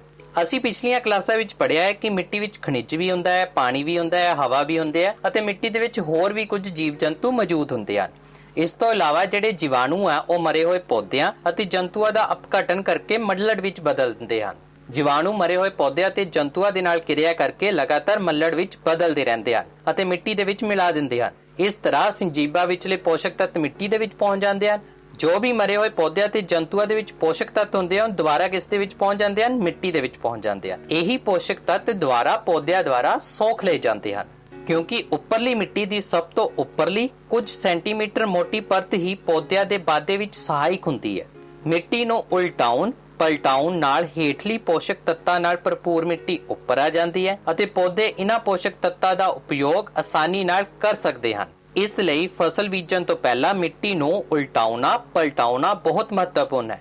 ਪੌਦਿਆਂ ਦੇ ਵਾਧੇ ਲਈ ਮਿੱਟੀ ਦੀ ਉੱਪਰਲੀ ਸਤਹ ਉੱਪਰਲੀ ਤਹਿ ਹੀ ਸਭ ਤੋਂ ਵੱਧ ਸਹਾਇਕ ਹੁੰਦੀ ਹੈ। ਹੁਣ ਮਿੱਟੀ ਨੂੰ ਪਲਟਾਉਣ ਨਾਲ ਕੀ ਹੁੰਦਾ ਹੈ ਕਿ ਜਿਹੜੀ ਨੀਚੇ ਵਾਲੀ ਸਤਹ ਆ ਉਹ ਉੱਪਰ ਆ ਜਾਂਦੀ ਹੈ। ਇਸ ਦਾ ਮਤਲਬ ਨੀਚੇ ਜਿਹੜੀ ਖਣਿਜ ਪਦਾਰਥਾਂ ਵਾਲੀ ਸਤਹ ਹੈ ਉਹ ਉੱਪਰ ਆ ਕੇ ਪੌਦਿਆਂ ਦੇ ਵਧਣ ਫੁੱਲਣ ਅਤੇ ਉਹਨਾਂ ਨੂੰ ਪੋਸ਼ਕ ਤੱਤ ਪ੍ਰਦਾਨ ਕਰਨ ਦੇ ਵਿੱਚ ਬਹੁਤ ਮਦਦ ਕਰਦੀ ਹੈ। ਇਸ ਲਈ ਫਸਲ ਬੀਜਣ ਤੋਂ ਪਹਿਲਾਂ ਮਿੱਟੀ ਨੂੰ ਪਲਟਾਉਣਾ ਬਹੁਤ ਮਹੱਤਵਪੂਰਨ ਹੈ। ਮਿੱਟੀ ਨੂੰ ਪਲਟਾਉਣ ਅਤੇ ਪੋਲੀ ਕਰਨ ਦੀ ਪ੍ਰਕਿਰਿਆ ਨੂੰ ਕੀ ਕਹਿੰਦੇ ਹਨ? ਹਲ ਬਾਉਣਾ ਕਹਿੰਦੇ ਹਨ। ਅਜਿਹਾ ਕਰਨ ਲਈ ਹਲ ਦੀ ਵਰਤੋਂ ਕੀਤੀ ਜਾਂਦੀ ਹੈ। ਹਲ ਲੋਹੇ ਜਾਂ ਲੱਕੜ ਦੇ ਬਣੇ ਹੋ ਸਕਦੇ ਹਨ। ਜੇਕਰ ਮਿੱਟੀ ਬਹੁਤ ਖੁਸ਼ਕ ਹੋਵੇ ਤਾਂ ਹਲ ਬਾਉਣ ਤੋਂ ਪਹਿਲਾਂ ਸਿੰਚਾਈ ਦੀ ਵੀ ਜ਼ਰੂਰਤ ਹੁੰਦੀ ਹੈ। ਮਿੱਟੀ ਨੂੰ ਪਲਟਾਉਣ ਅਤੇ ਪੋਲੀ ਕਰਨ ਦੇ ਲਈ ਕਿਸ ਦੀ ਵਰਤੋਂ ਕੀਤੀ ਜਾਂਦੀ ਹੈ? ਹਲ ਦੀ ਵਰਤੋਂ ਕੀਤੀ ਜਾਂਦੀ। ਹਲ ਜਾਂ ਤਾਂ ਲੋਹੇ ਦੇ ਬਣੇ ਹੁੰਦੇ ਆ ਜਾਂ ਲੱਕੜ ਦੇ ਬਣੇ ਹੋ ਸਕਦੇ ਆ। ਅਸੀਂ ਅਕਸਰ ਦੇਖਿਆ ਕਿ ਕਿਸਾਨ ਫਸਲ ਵੱਢਣ ਉਪਰੰਤ ਮਿੱਟੀ ਦੀ ਸਿੰਚਾਈ ਕਰਦੇ ਹਨ। ਸਿੰਚਾਈ ਕਰਨ ਤੋਂ ਬਾਅਦ ਫਿਰ ਉਹ ਹਲ ਬਾਉਂਦੇ ਹਨ। ਅਜਿਹਾ ਇਸ ਲਈ ਕੀਤਾ ਜਾਂਦਾ ਹੈ ਕਿਉਂਕਿ ਮਿੱਟੀ ਬਹੁਤ ਖੁਸ਼ਕ ਹੋ ਜਾਂਦੀ ਹੈ ਤੇ ਖੁਸ਼ਕ ਮਿੱਟੀ ਦੇ ਵਿੱਚ ਹਲ ਬਾਉਣਾ ਬਹੁਤ ਜ਼ਿਆਦਾ ਮੁਸ਼ਕਿਲ ਹੁੰਦਾ ਹੈ। ਹਲ ਬਾਉਣ ਦੇ ਨਤੀਜੇ ਵਜੋਂ ਖੇਤ ਵਿੱਚ ਮਿੱਟੀ ਦੇ ਟੁਕੜੇ ਜਾਂ ਢੇਲੇ ਬਣ ਸਕਦੇ ਹਨ। ਇਹਨਾਂ ਨੂੰ ਸੁਹਾਗੇ ਦੀ ਮਦਦ ਨਾਲ ਤੋੜਨਾ ਜ਼ਰੂਰੀ ਹੁੰਦਾ ਹੈ। ਇਸ ਤੋਂ ਬਾਅਦ ਖੇਤ ਨੂੰ ਪੱਧਰਾ ਕੀਤਾ ਜਾਂਦਾ ਹੈ। ਇਸ ਤਰ੍ਹਾਂ ਕਰਨ ਨਾਲ ਬੀਜ ਬੀਜਣਾ ਅਤੇ ਸਿੰਚਾਈ ਕਰਨਾ ਆਸਾਨ ਹੋ ਜਾਂਦਾ ਹੈ। ਸੁਹਾਗੇ ਦੀ ਮਦਦ ਨਾਲ ਖੇਤ ਨੂੰ ਪੱਧਰਾ ਕੀਤਾ ਜਾਂਦਾ ਹੈ। ਹਲ ਬਾਉਣ ਦੇ ਨਾਲ ਕੀ ਹੁੰਦਾ ਹੈ ਕਿ ਮਿੱਟੀ ਦੇ ਟੁਕੜੇ ਜਾਂ ਢੇਲੇ ਬਣ ਜਾਂਦੇ ਹਨ। ਇਹਨਾਂ ਮਿੱਟੀ ਦੇ ਟੁਕੜਿਆਂ ਜਾਂ ਢੇਲਿਆਂ ਨੂੰ ਸੁਹਾਗੇ ਦੀ ਮਦਦ ਦੇ ਨਾਲ ਤੋੜਿਆ ਜਾਂਦਾ ਹੈ ਤੇ ਤੋੜ ਕੇ ਮਿੱਟੀ ਨੂੰ ਛੋਟੇ ਟੁਕੜਿਆਂ ਵਿੱਚ ਤਬਦੀਲ ਕੀਤਾ ਜਾਂਦਾ ਹੈ। ਇਸ ਤਰ੍ਹਾਂ ਕਰਨ ਨਾਲ ਬੀਜ ਬੀਜਣਾ ਅਤੇ ਸਿੰਚਾਈ ਕਰਨਾ ਬਹੁਤ ਜ਼ਿਆਦਾ ਆਸਾਨ ਹੋ ਜਾਂਦਾ ਹੈ। ਸੁਹਾਗੇ ਦੀ ਮਦਦ ਨਾਲ ਕੀ ਕੀਤਾ ਜਾਂਦਾ ਹੈ? ਖੇਤ ਨੂੰ ਪੱਧਰਾ ਕੀਤਾ ਜਾਂਦਾ ਹੈ। ਕਈ ਵਾਰ ਹਲ ਬਾਉਣ ਤੋਂ ਪਹਿਲਾਂ ਖੇਤ ਵਿੱਚ ਖਾਦ ਪਾ ਦਿੱਤੀ ਜਾਂਦੀ ਹੈ। ਇਸ ਤਰ੍ਹਾਂ ਕਰਨ ਨਾਲ ਮਿੱਟੀ ਵਿੱਚ ਖਾਦ ਚੰਗੀ ਤਰ੍ਹਾਂ ਮਿਲ ਜਾਂਦੀ ਹੈ। ਬੀਜ ਬੀਜਣ ਤੋਂ ਪਹਿਲਾਂ ਖੇਤ ਦੀ ਸਿੰਚਾਈ ਕੀਤੀ ਜਾਂਦੀ ਹੈ। ਹਲ ਬਾਉਣ ਤੋਂ ਪਹਿਲਾਂ ਕਈ ਵਾਰੀ ਅਸੀਂ ਕੀ ਕਰਦੇ ਆ? ਖੇਤ ਦੇ ਵਿੱਚ ਖਾਦ ਵੀ ਪਾ ਦਿੰਦੇ ਆ। ਖੇਤ ਦੇ ਵਿੱਚ ਖਾਦ ਪਾਉਣ ਤੋਂ ਬਾਅਦ ਜਦੋਂ ਅਸੀਂ ਹਲ ਪਾਉਂਦੇ ਆ ਤਾਂ ਖਾਦ ਚੰਗੀ ਤਰ੍ਹਾਂ ਮਿਲ ਜਾਂਦੀ ਹੈ ਅਤੇ ਬੀਜ ਬੀਜਣ ਤੋਂ ਪਹਿਲਾਂ ਖੇਤ ਦੀ ਸਿੰਚਾਈ ਵੀ ਕੀਤੀ ਜਾਂਦੀ ਹੈ। ਖੇਤੀਬਾੜੀ ਔਜ਼ਾਰ ਐਗਰੀਕਲਚਰਲ ਟੂਲ। ਵਧੀਆ ਝਾੜ ਪ੍ਰਾਪਤ ਕਰਨ ਲਈ ਬੀਜ ਬੀਜਣ ਤੋਂ ਪਹਿਲਾਂ ਮਿੱਟੀ ਨੂੰ ਬਰੀਕ ਕਣਾਂ ਵਿੱਚ ਤੋੜਨਾ ਬਹੁਤ ਜ਼ਰੂਰੀ ਹੈ। ਅਜਿਹਾ ਬਹੁਤ ਸਾਰੇ ਖੇਤੀਬਾੜੀ ਦੇ ਔਜ਼ਾਰਾਂ ਦੁਆਰਾ ਕੀਤਾ ਜਾਂਦਾ ਹੈ। ਖੇਤ ਜਾਂ ਭੂਮੀ ਦੀ ਤਿਆਰੀ ਦੀ ਵਿਸਥਾਰ ਸਹਿਤ ਵਿਆਖਿਆ ਦੇ ਨਾਲ ਸਾਨੂੰ ਪਤਾ ਲੱਗ ਗਿਆ ਹੈ ਕਿ ਮਿੱਟੀ ਨੂੰ ਬਰੀਕ ਕਣਾਂ ਦੇ ਵਿੱਚ ਤੋੜਨਾ ਬਹੁਤ ਜ਼ਰੂਰੀ ਹੈ ਬੀਜ ਬੀਜਣ ਤੋਂ ਪਹਿਲਾਂ। ਹੁਣ ਇਸ ਤਰ੍ਹਾਂ ਕਰਨ ਦੇ ਲਈ ਮੁੱਖ ਔਜ਼ਾਰ ਕਿਹੜੇ ਹਨ? ਹਲ, ਕਰਾ, ਸੁਹਾਗਾ ਅਤੇ ਕੁਦਾਲੀ ਜਾਂ ਕਰੰਡੀ। ਸਭ ਤੋਂ ਪਹਿਲਾਂ ਕਰਦੇ ਹਾਂ ਅਸੀਂ ਹਲ ਬਾਰੇ। ਹਲ ਬਹੁਤ ਪੁਰਾਣੇ ਸਮਿਆਂ ਤੋਂ ਹਲ ਨੂੰ ਮਿੱਟੀ ਉਲਟਾਉਣ ਲਈ, ਖਾਦ ਪਾਉਣ ਲਈ, ਨਦੀਨ ਹਟਾਉਣ ਲਈ ਅਤੇ ਮਿੱਟੀ ਖੁਰਚਣ ਲਈ ਵਰਤਿਆ ਜਾਂਦਾ ਹੈ। ਪੁਰਾਣੇ ਸਮਿਆਂ ਤੋਂ ਹੀ ਚੱਲਿਆ ਆਉਂਦਾ ਹੈ ਕਿ ਹਲ ਨੂੰ ਮਿੱਟੀ ਉਲਟਾਉਣ ਲਈ, ਖਾਦ ਪਾਉਣ ਲਈ, ਨਦੀਨ ਹਟਾਉਣ ਲਈ ਅਤੇ ਮਿੱਟੀ ਖੁਰਚਣ ਲਈ ਵਰਤਿਆ ਜਾਂਦਾ ਹੈ। ਇਹ ਹਲ ਲੱਕੜੀ ਦਾ ਬਣਿਆ ਹੁੰਦਾ ਹੈ ਅਤੇ ਬਲਦਾਂ ਜਾਂ ਹੋਰ ਪਸ਼ੂ ਜਿਵੇਂ ਘੋੜੇ ਅਤੇ ਊਂਠ ਆਦਿ ਨਾਲ ਖਿੱਚਿਆ ਜਾਂਦਾ ਹੈ। ਹਲ ਲੱਕੜੀ ਦਾ ਬਣਿਆ ਹੁੰਦਾ ਹੈ ਅਤੇ ਜਗ੍ਹਾ ਦੇ ਅਨੁਸਾਰ ਪਸ਼ੂਆਂ ਦੀ ਹਲ ਖਿੱਚਣ ਲਈ ਵਰਤੋਂ ਕੀਤੀ ਜਾਂਦੀ ਹੈ। ਜਿਸ ਤਰ੍ਹਾਂ ਜਿੱਥੇ ਬਲਦ ਜ਼ਿਆਦਾ ਮਿਲਦੇ ਹਨ ਉੱਥੇ ਹਲ ਬਲਦਾਂ ਦੁਆਰਾ ਖਿੱਚਿਆ ਜਾਂਦਾ ਹੈ। ਹੋਰ ਪਸ਼ੂ ਘੋੜੇ, ਊਂਠ ਆਦਿ ਜਿੱਥੇ ਜ਼ਿਆਦਾ ਮਿਲਦੇ ਹਨ ਉੱਥੇ ਘੋੜੇ ਜਾਂ ਊਂਠਾਂ ਦੁਆਰਾ ਹਲ ਨੂੰ ਜ਼ਿਆਦਾ ਖਿੱਚਿਆ ਜਾਂਦਾ ਸੀ। ਤੁਹਾਨੂੰ ਇਸ ਚਿੱਤਰ ਦੇ ਵਿੱਚ ਦੋ ਬਲਦਾਂ ਦੀ ਮਦਦ ਦੇ ਨਾਲ ਇੱਕ ਆਦਮੀ ਹਲ ਬਾਉਂਦਾ ਦਿਖਾਈ ਦੇ ਰਿਹਾ ਹੈ। ਹਲ ਦਾ ਇੱਕ ਸਿਰਾ ਲੋਹੇ ਦਾ ਬਣਿਆ ਹੁੰਦਾ ਹੈ ਜੋ ਤਿੱਖਾ ਅਤੇ ਮਜ਼ਬੂਤ ਹੁੰਦਾ ਹੈ। ਹਲ ਦਾ ਇੱਕ ਸਿਰਾ ਕੀ ਹੁੰਦਾ ਹੈ? ਲੋਹੇ ਦਾ ਬਣਿਆ ਹੁੰਦਾ ਹੈ ਜੋ ਤਿੱਖਾ ਅਤੇ ਮਜ਼ਬੂਤ ਹੁੰਦਾ ਹੈ, ਜਿਸ ਤਰ੍ਹਾਂ ਤੁਹਾਨੂੰ ਚਿੱਤਰ ਦੇ ਵਿੱਚ ਦਿਖਾਈ ਦੇ ਰਿਹਾ ਹੈ। ਇਸ ਨੂੰ ਫਾਲ ਆਖਦੇ ਹਨ। ਇਸ ਦਾ ਮੁੱਖ ਹਿੱਸਾ ਲੰਬੀ ਲੱਕੜ ਦਾ ਬਣਿਆ ਹੁੰਦਾ ਹੈ ਜਿਸ ਨੂੰ ਪੰਜਾਲੀ ਆਖਦੇ ਹਨ। ਜਿਹੜਾ ਲੋਹੇ ਦਾ ਤਿੱਖਾ ਅਤੇ ਮਜ਼ਬੂਤ ਸਿਰਾ ਹੈ ਉਸ ਨੂੰ ਕੀ ਆਖਦੇ ਹਨ? ਫਾਲ ਆਖਦੇ ਹਨ। ਹਲ ਦਾ ਮੁੱਖ ਹਿੱਸਾ ਲੰਬੀ ਲੱਕੜ ਦਾ ਬਣਿਆ ਹੁੰਦਾ ਹੈ ਜਿਸ ਨੂੰ ਅਸੀਂ ਕੀ ਕਹਿੰਦੇ ਆ? ਪੰਜਾਲੀ ਕਹਿੰਦੇ ਹਨ। ਇਸ ਦੇ ਇੱਕ ਸਿਰੇ ਦੇ ਅੰਤ ਤੇ ਹੱਥੀ ਹੁੰਦੀ ਹੈ ਅਤੇ ਦੂਜਾ ਸਿਰਾ ਜੁੰਗਲੇ ਨਾਲ ਜੁੜਿਆ ਹੁੰਦਾ ਹੈ ਜੋ ਬਲਦਾਂ ਦੀ ਗਰਦਨ ਤੇ ਰੱਖੀ ਜਾਂਦੀ ਹੈ। ਇੱਕ ਜੋੜਾ ਬਲਦਾਂ ਦੇ ਨਾਲ ਅਤੇ ਇੱਕ ਆਦਮੀ ਆਸਾਨੀ ਨਾਲ ਹਲ ਨੂੰ ਚਲਾ ਸਕਦਾ ਹੈ। ਅਗਲਾ ਖੇਤੀਬਾੜੀ ਔਜ਼ਾਰ ਹੈ ਕਰੰਡੀ। ਇਹ ਇੱਕ ਅਜਿਹਾ ਔਜ਼ਾਰ ਹੈ ਜੋ ਨਦੀਨ ਹਟਾਉਣ ਅਤੇ ਮਿੱਟੀ ਨੂੰ ਪੋਲਾ ਕਰਨ ਲਈ ਵਰਤਿਆ ਜਾਂਦਾ ਹੈ, ਜਿਸ ਤਰ੍ਹਾਂ ਤੁਹਾਨੂੰ ਚਿੱਤਰ ਦੇ ਵਿੱਚ ਦਿਖਾਈ ਦੇ ਰਿਹਾ ਹੈ। ਕਿਹੜਾ ਔਜ਼ਾਰ ਹੈ ਜੋ ਨਦੀਨਾਂ ਨੂੰ ਹਟਾਉਣ ਦੇ ਲਈ ਅਤੇ ਮਿੱਟੀ ਨੂੰ ਪੋਲਾ ਕਰਨ ਲਈ ਵਰਤਿਆ ਜਾਂਦਾ ਹੈ? ਇਹ ਇੱਕ ਲੰਬੀ ਲੱਕੜ ਦੀ ਜਾਂ ਲੋਹੇ ਦੀ ਛੜ ਹੁੰਦੀ ਹੈ। ਇਸ ਛੜ ਦੇ ਇੱਕ ਸਿਰੇ ਤੇ ਮਜ਼ਬੂਤ, ਚੌੜੀ ਅਤੇ ਮੁੜੀ ਹੋਈ ਲੋਹੇ ਦੀ ਪਲੇਟ ਫਿੱਟ ਹੁੰਦੀ ਹੈ ਅਤੇ ਇਹ ਬਲੇਡ ਦੀ ਤਰ੍ਹਾਂ ਕੰਮ ਕਰਦੀ ਹੈ। ਇਸ ਦੇ ਇੱਕ ਸਿਰੇ ਤੇ ਕੀ ਹੁੰਦੀ ਹੈ? ਮਜ਼ਬੂਤ, ਚੌੜੀ ਅਤੇ ਮੁੜੀ ਹੋਈ ਲੋਹੇ ਦੀ ਪਲੇਟ ਫਿੱਟ ਕੀਤੀ ਹੁੰਦੀ ਹੈ ਜੋ ਕਿ ਇੱਕ ਬਲੇਡ ਦੀ ਤਰ੍ਹਾਂ ਕੰਮ ਕਰਦੀ ਹੈ। ਇਹ ਵੀ ਪਸ਼ੂਆਂ ਦੁਆਰਾ ਖਿੱਚੀ ਜਾਂਦੀ ਹੈ। ਅਸੀਂ ਕਰੰਡੀ ਦੀ ਮਦਦ ਦੇ ਨਾਲ ਕਿਸਾਨ ਨੂੰ ਖੇਤਾਂ ਦੇ ਵਿੱਚੋਂ ਨਦੀਨ ਹਟਾਉਂਦੇ ਵੇਖਿਆ ਹੋਵੇਗਾ। ਅਗਲਾ ਖੇਤੀਬਾੜੀ ਔਜ਼ਾਰ ਹੈ ਕਰਾ। ਅੱਜ ਕੱਲ੍ਹ ਟਰੈਕਟਰ ਨਾਲ ਚੱਲਣ ਵਾਲੇ ਕਲਟੀਵੇਟਰ ਦੀ ਸਹਾਇਤਾ ਨਾਲ ਹਲ ਵਾਇਆ ਜਾਂਦਾ ਹੈ। ਇਸ ਦੀ ਵਰਤੋਂ ਕਰਨ ਨਾਲ ਖਰਚ ਅਤੇ ਸਮੇਂ ਦੀ ਬਚਤ ਹੁੰਦੀ ਹੈ। ਅੱਜ ਕੱਲ੍ਹ ਕਿਸਾਨ ਆਧੁਨਿਕ ਤਕਨੀਕ ਦੀ ਵਰਤੋਂ ਕਰ ਰਹੇ ਹਨ, ਜਿਸ ਦੇ ਵਿੱਚ ਟਰੈਕਟਰ ਅਤੇ ਨਵੇਂ ਔਜ਼ਾਰ ਸ਼ਾਮਿਲ ਹਨ। ਪਸ਼ੂਆਂ ਦੇ ਨਾਲ ਹਲ ਵਾਹ ਕੇ ਖੇਤੀ ਕਰਨਾ ਤਾਂ ਸਮਾਪਤ ਹੀ ਹੋ ਚੁੱਕਿਆ ਹੈ। ਟਰੈਕਟਰ ਦੇ ਨਾਲ ਚੱਲਣ ਵਾਲੇ ਕਲਟੀਵੇਟਰ ਦੀ ਸਹਾਇਤਾ ਨਾਲ ਵਾਹੀ ਕੀਤੀ ਜਾਂਦੀ ਹੈ। ਇਸ ਦੇ ਨਾਲ ਕੀ ਹੁੰਦਾ ਹੈ ਕਿ ਬਹੁਤ ਸਾਰਾ ਖਰਚ ਵੀ ਬਚਦਾ ਹੈ ਅਤੇ ਬਹੁਤ ਸਾਰੇ ਸਮੇਂ ਦੀ ਬਚਤ ਵੀ ਹੁੰਦੀ ਹੈ। ਫਸਲ ਉਤਪਾਦਨ ਦੀ ਪਹਿਲੀ ਮੁੱਖ ਪੱਧਤੀ ਖੇਤ ਜਾਂ ਭੂਮੀ ਦੀ ਤਿਆਰੀ ਨੂੰ ਕਰਨ ਤੋਂ ਬਾਅਦ ਹੁਣ ਅਸੀਂ ਚੱਲਦੇ ਹਾਂ ਅਗਲੀ ਮੁੱਖ ਪੱਧਤੀ ਤੇ, ਜਿਸ ਦਾ ਨਾਮ ਹੈ ਬਿਜਾਈ ਜਾਂ ਬੀਜ ਬੀਜਣਾ। ਬਿਜਾਈ ਫਸਲ ਉਤਪਾਦਨ ਦਾ ਇੱਕ ਮਹੱਤਵਪੂਰਨ ਹਿੱਸਾ ਹੈ। ਬੀਜਣ ਤੋਂ ਪਹਿਲਾਂ ਵਧੀਆ ਕਿਸਮ ਦੇ ਬੀਜਾਂ ਦੀ ਚੋਣ ਕੀਤੀ ਜਾਂਦੀ ਹੈ। ਉੱਤਮ ਕਿਸਮ ਦੇ ਸਾਫ਼ ਅਤੇ ਸਿਹਤਮੰਦ ਬੀਜ ਹੀ ਵਧੀਆ ਹੁੰਦੇ ਹਨ। ਕਿਸਾਨ ਉਹਨਾਂ ਬੀਜਾਂ ਨੂੰ ਪਹਿਲ ਦਿੰਦੇ ਹਨ ਜੋ ਵਧੀਆ ਝਾੜ ਦਿੰਦੇ ਹਨ। ਭੂਮੀ ਦੀ ਤਿਆਰੀ ਤੋਂ ਬਾਅਦ ਬਿਜਾਈ ਫਸਲ ਉਤਪਾਦਨ ਦਾ ਇੱਕ ਮਹੱਤਵਪੂਰਨ ਹਿੱਸਾ ਹੈ। ਬੀਜਣ ਤੋਂ ਪਹਿਲਾਂ ਸਾਨੂੰ ਵਧੀਆ ਕਿਸਮ ਦੇ ਬੀਜਾਂ ਦੀ ਚੋਣ ਕਰਨੀ ਪੈਂਦੀ ਹੈ। ਜੇ ਅਸੀਂ ਵਧੀਆ ਕਿਸਮ ਦੇ ਬੀਜਾਂ ਨੂੰ ਵਰਤਾਂਗੇ ਤਾਂ ਹੀ ਸਾਡੇ ਕੋਲ ਵਧੀਆ ਕਿਸਮ ਦੀ ਫਸਲ ਦਾ ਝਾੜ ਪ੍ਰਾਪਤ ਹੋਵੇਗਾ। ਉੱਤਮ ਕਿਸਮ ਦੇ ਸਾਫ਼ ਅਤੇ ਸਿਹਤਮੰਦ ਬੀਜ ਹੀ ਵਧੀਆ ਹੁੰਦੇ ਹਨ। ਕਿਸਾਨ ਇਹਨਾਂ ਬੀਜਾਂ ਨੂੰ ਹੀ ਪਹਿਲ ਦਿੰਦੇ ਹਨ ਕਿਉਂਕਿ ਇਹ ਵਧੀਆ ਝਾੜ, ਵਧੀਆ ਫਸਲ ਦਿੰਦੇ ਹਨ। ਇੱਕ ਦਿਨ ਮੈਂ ਵੇਖਿਆ ਕਿ ਮੇਰੇ ਮਾਤਾ ਜੀ ਛੋਲਿਆਂ ਦੇ ਕੁਝ ਬੀਜ ਇੱਕ ਬਰਤਨ ਵਿੱਚ ਪਾ ਕੇ ਉੱਪਰ ਪਾਣੀ ਪਾ ਰਹੇ ਸਨ। ਕੁਝ ਮਿੰਟਾਂ ਬਾਅਦ ਹੀ ਕੁਝ ਬੀਜ ਪਾਣੀ ਵਿੱਚ ਤੈਰਨ ਲੱਗ ਪਏ। ਮੈਨੂੰ ਹੈਰਾਨੀ ਹੋਈ ਕਿ ਕੁਝ ਬੀਜ ਤੈਰਨ ਕਿਉਂ ਲੱਗ ਪਏ। ਹਲਕੇ ਹੋਣ ਦੇ ਕਾਰਨ ਜਾਂ ਖੋਖਲੇ ਹੋਣ ਦੇ ਕਾਰਨ ਬੀਜ ਪਾਣੀ ਦੇ ਉੱਪਰ ਤੈਰਨ ਲੱਗ ਪੈਂਦੇ ਹਨ।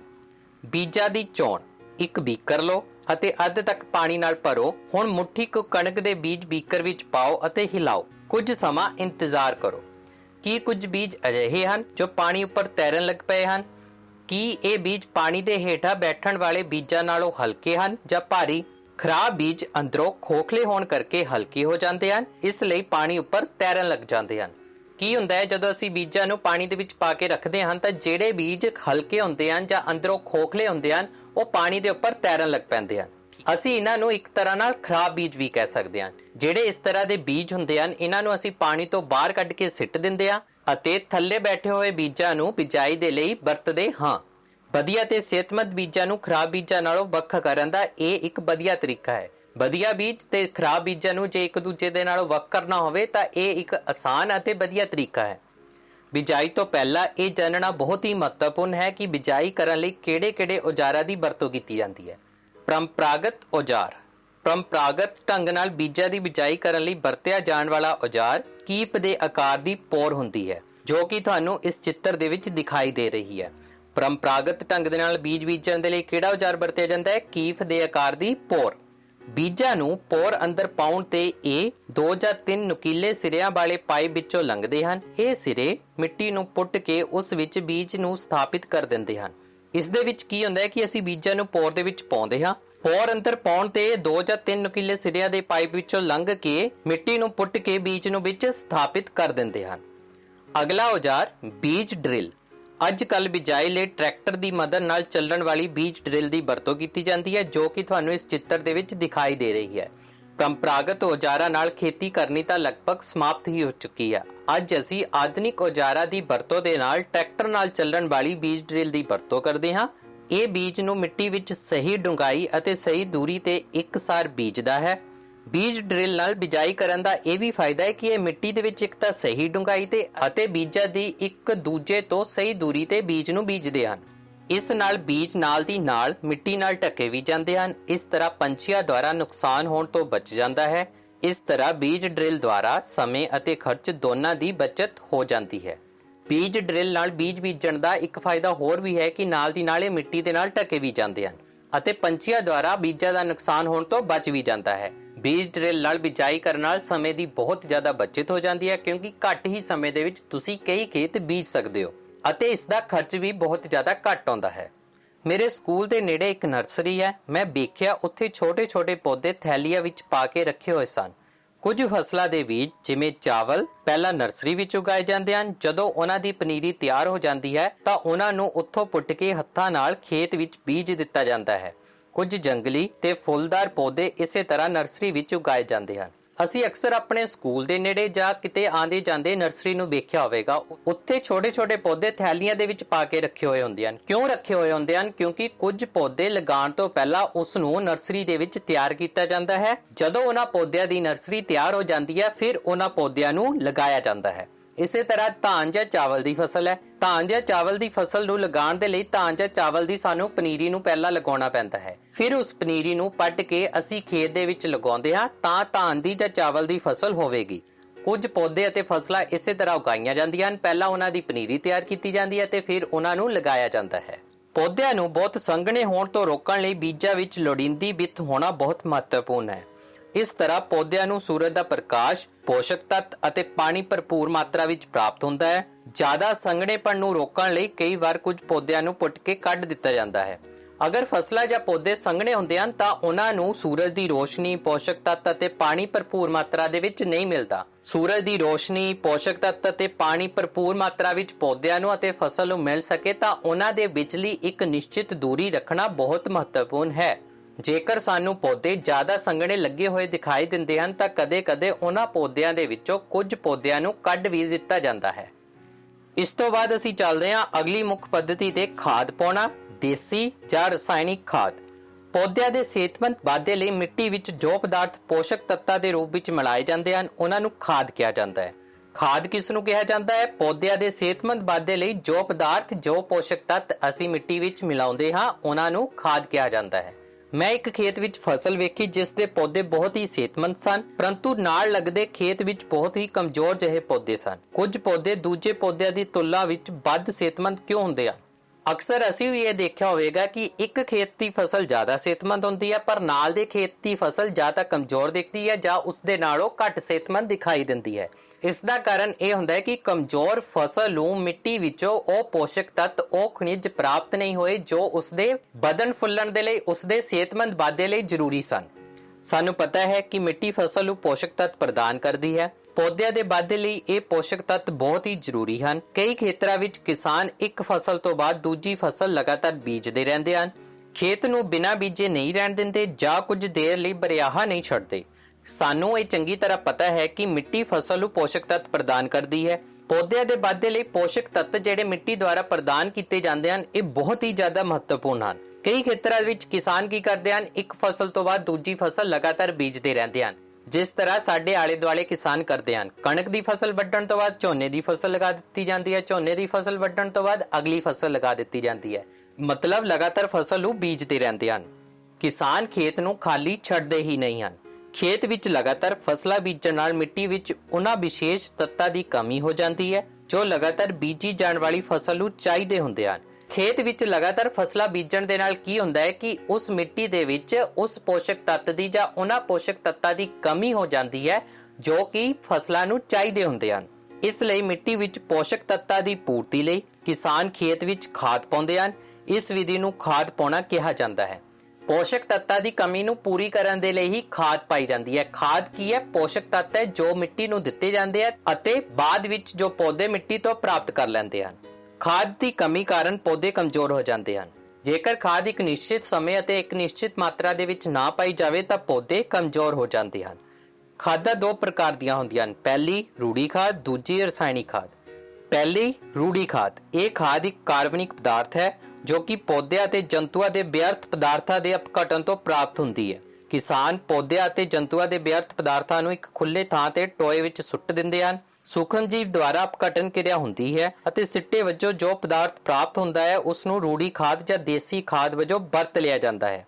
ਬਰਮੀ ਕੰਪੋਸਟਿੰਗ ਗੰਡੋਇਆ ਤੋਂ ਖਾਦ ਬਾਰੇ ਤੁਸੀਂ ਸਾਰੇ 6ਵੀਂ ਜਮਾਤ ਵਿੱਚ ਪੜ੍ਹ ਚੁੱਕੇ ਹੋ। ਰੂੜੀ ਖਾਦ ਕੀ ਹੈ? ਕਾਰਬਨਿਕ ਪਦਾਰਥ ਹੈ। ਅਸੀਂ ਦੇਖਦੇ ਹਾਂ ਕਿ ਜੋ ਜੰਤੂਆਂ ਤੋਂ ਰਹਿੰਦ ਖੂੰਹਦ ਪ੍ਰਾਪਤ ਹੁੰਦੀ ਹੈ, ਗੋਹਾ ਹੈ ਜਾਂ ਹੋਰ ਹੈ, ਇਸ ਨੂੰ ਅਸੀਂ ਇੱਕ ਥਾਂ ਦੇ ਉੱਤੇ ਸੁੱਟਦੇ ਰਹਿੰਦੇ ਹਾਂ ਜਿਨ੍ਹਾਂ ਨੂੰ ਅਸੀਂ ਢੇਰ ਕਹਿੰਦੇ ਹਾਂ। ਇਹਨਾਂ ਢੇਰਾਂ ਤੇ ਅਸੀਂ ਜੰਤੂਆਂ ਅਤੇ ਹੋਰ ਰਹਿੰਦ ਖੂੰਹਦ ਨੂੰ ਲਗਾਤਾਰ ਸੁੱਟਦੇ ਰਹਿੰਦੇ ਹਾਂ ਅਤੇ ਲੰਬੇ ਸਮੇਂ ਤੱਕ ਇਹ ਇੱਕ ਜਗ੍ਹਾ ਦੇ ਉੱਤੇ ਇਸੇ ਤਰ੍ਹਾਂ ਪਏ ਰਹਿੰਦੇ ਹਨ। ਇਸ ਦੇ ਵਿੱਚ ਸੂਖਮ ਜੀਵ ਲਗਾਤਾਰ ਅਪਘਟਨ ਕਿਰਿਆ ਕਰਦੇ ਰਹਿੰਦੇ ਹਨ। ਅਪਘਟਨ ਕਿਰਿਆ ਤੋਂ ਬਾਅਦ ਜੋ ਸਾਡੇ ਕੋਲ ਪਦਾਰਥ ਪੈਦਾ ਹੁੰਦੇ ਹਨ ਉਸ ਨੂੰ ਖਾਦ ਦੇ ਵਜੋਂ, ਰੂੜੀ ਖਾਦ ਦੇ ਵਜੋਂ ਵਰਤ ਲਿਆ ਜਾਂਦਾ ਹੈ। ਦੂਸਰੀ ਤਰ੍ਹਾਂ ਦੀ ਖਾਦ ਰਸਾਇਣਿਕ ਖਾਦਾਂ। ਰਸਾਇਣਿਕ ਖਾਦਾਂ ਕੁਝ ਰਸਾਇਣਿਕ ਪਦਾਰਥ ਹੁੰਦੇ ਹਨ ਜੋ ਕਿਸੇ ਖਾਸ ਪੋਸ਼ਕ ਤੱਤ ਨਾਲ ਭਰਪੂਰ ਹੁੰਦੇ ਹਨ। ਫਿਰ ਇਹ ਦੇਸੀ ਖਾਦ ਨਾਲੋਂ ਕਿਵੇਂ ਭਿੰਨ ਹਨ?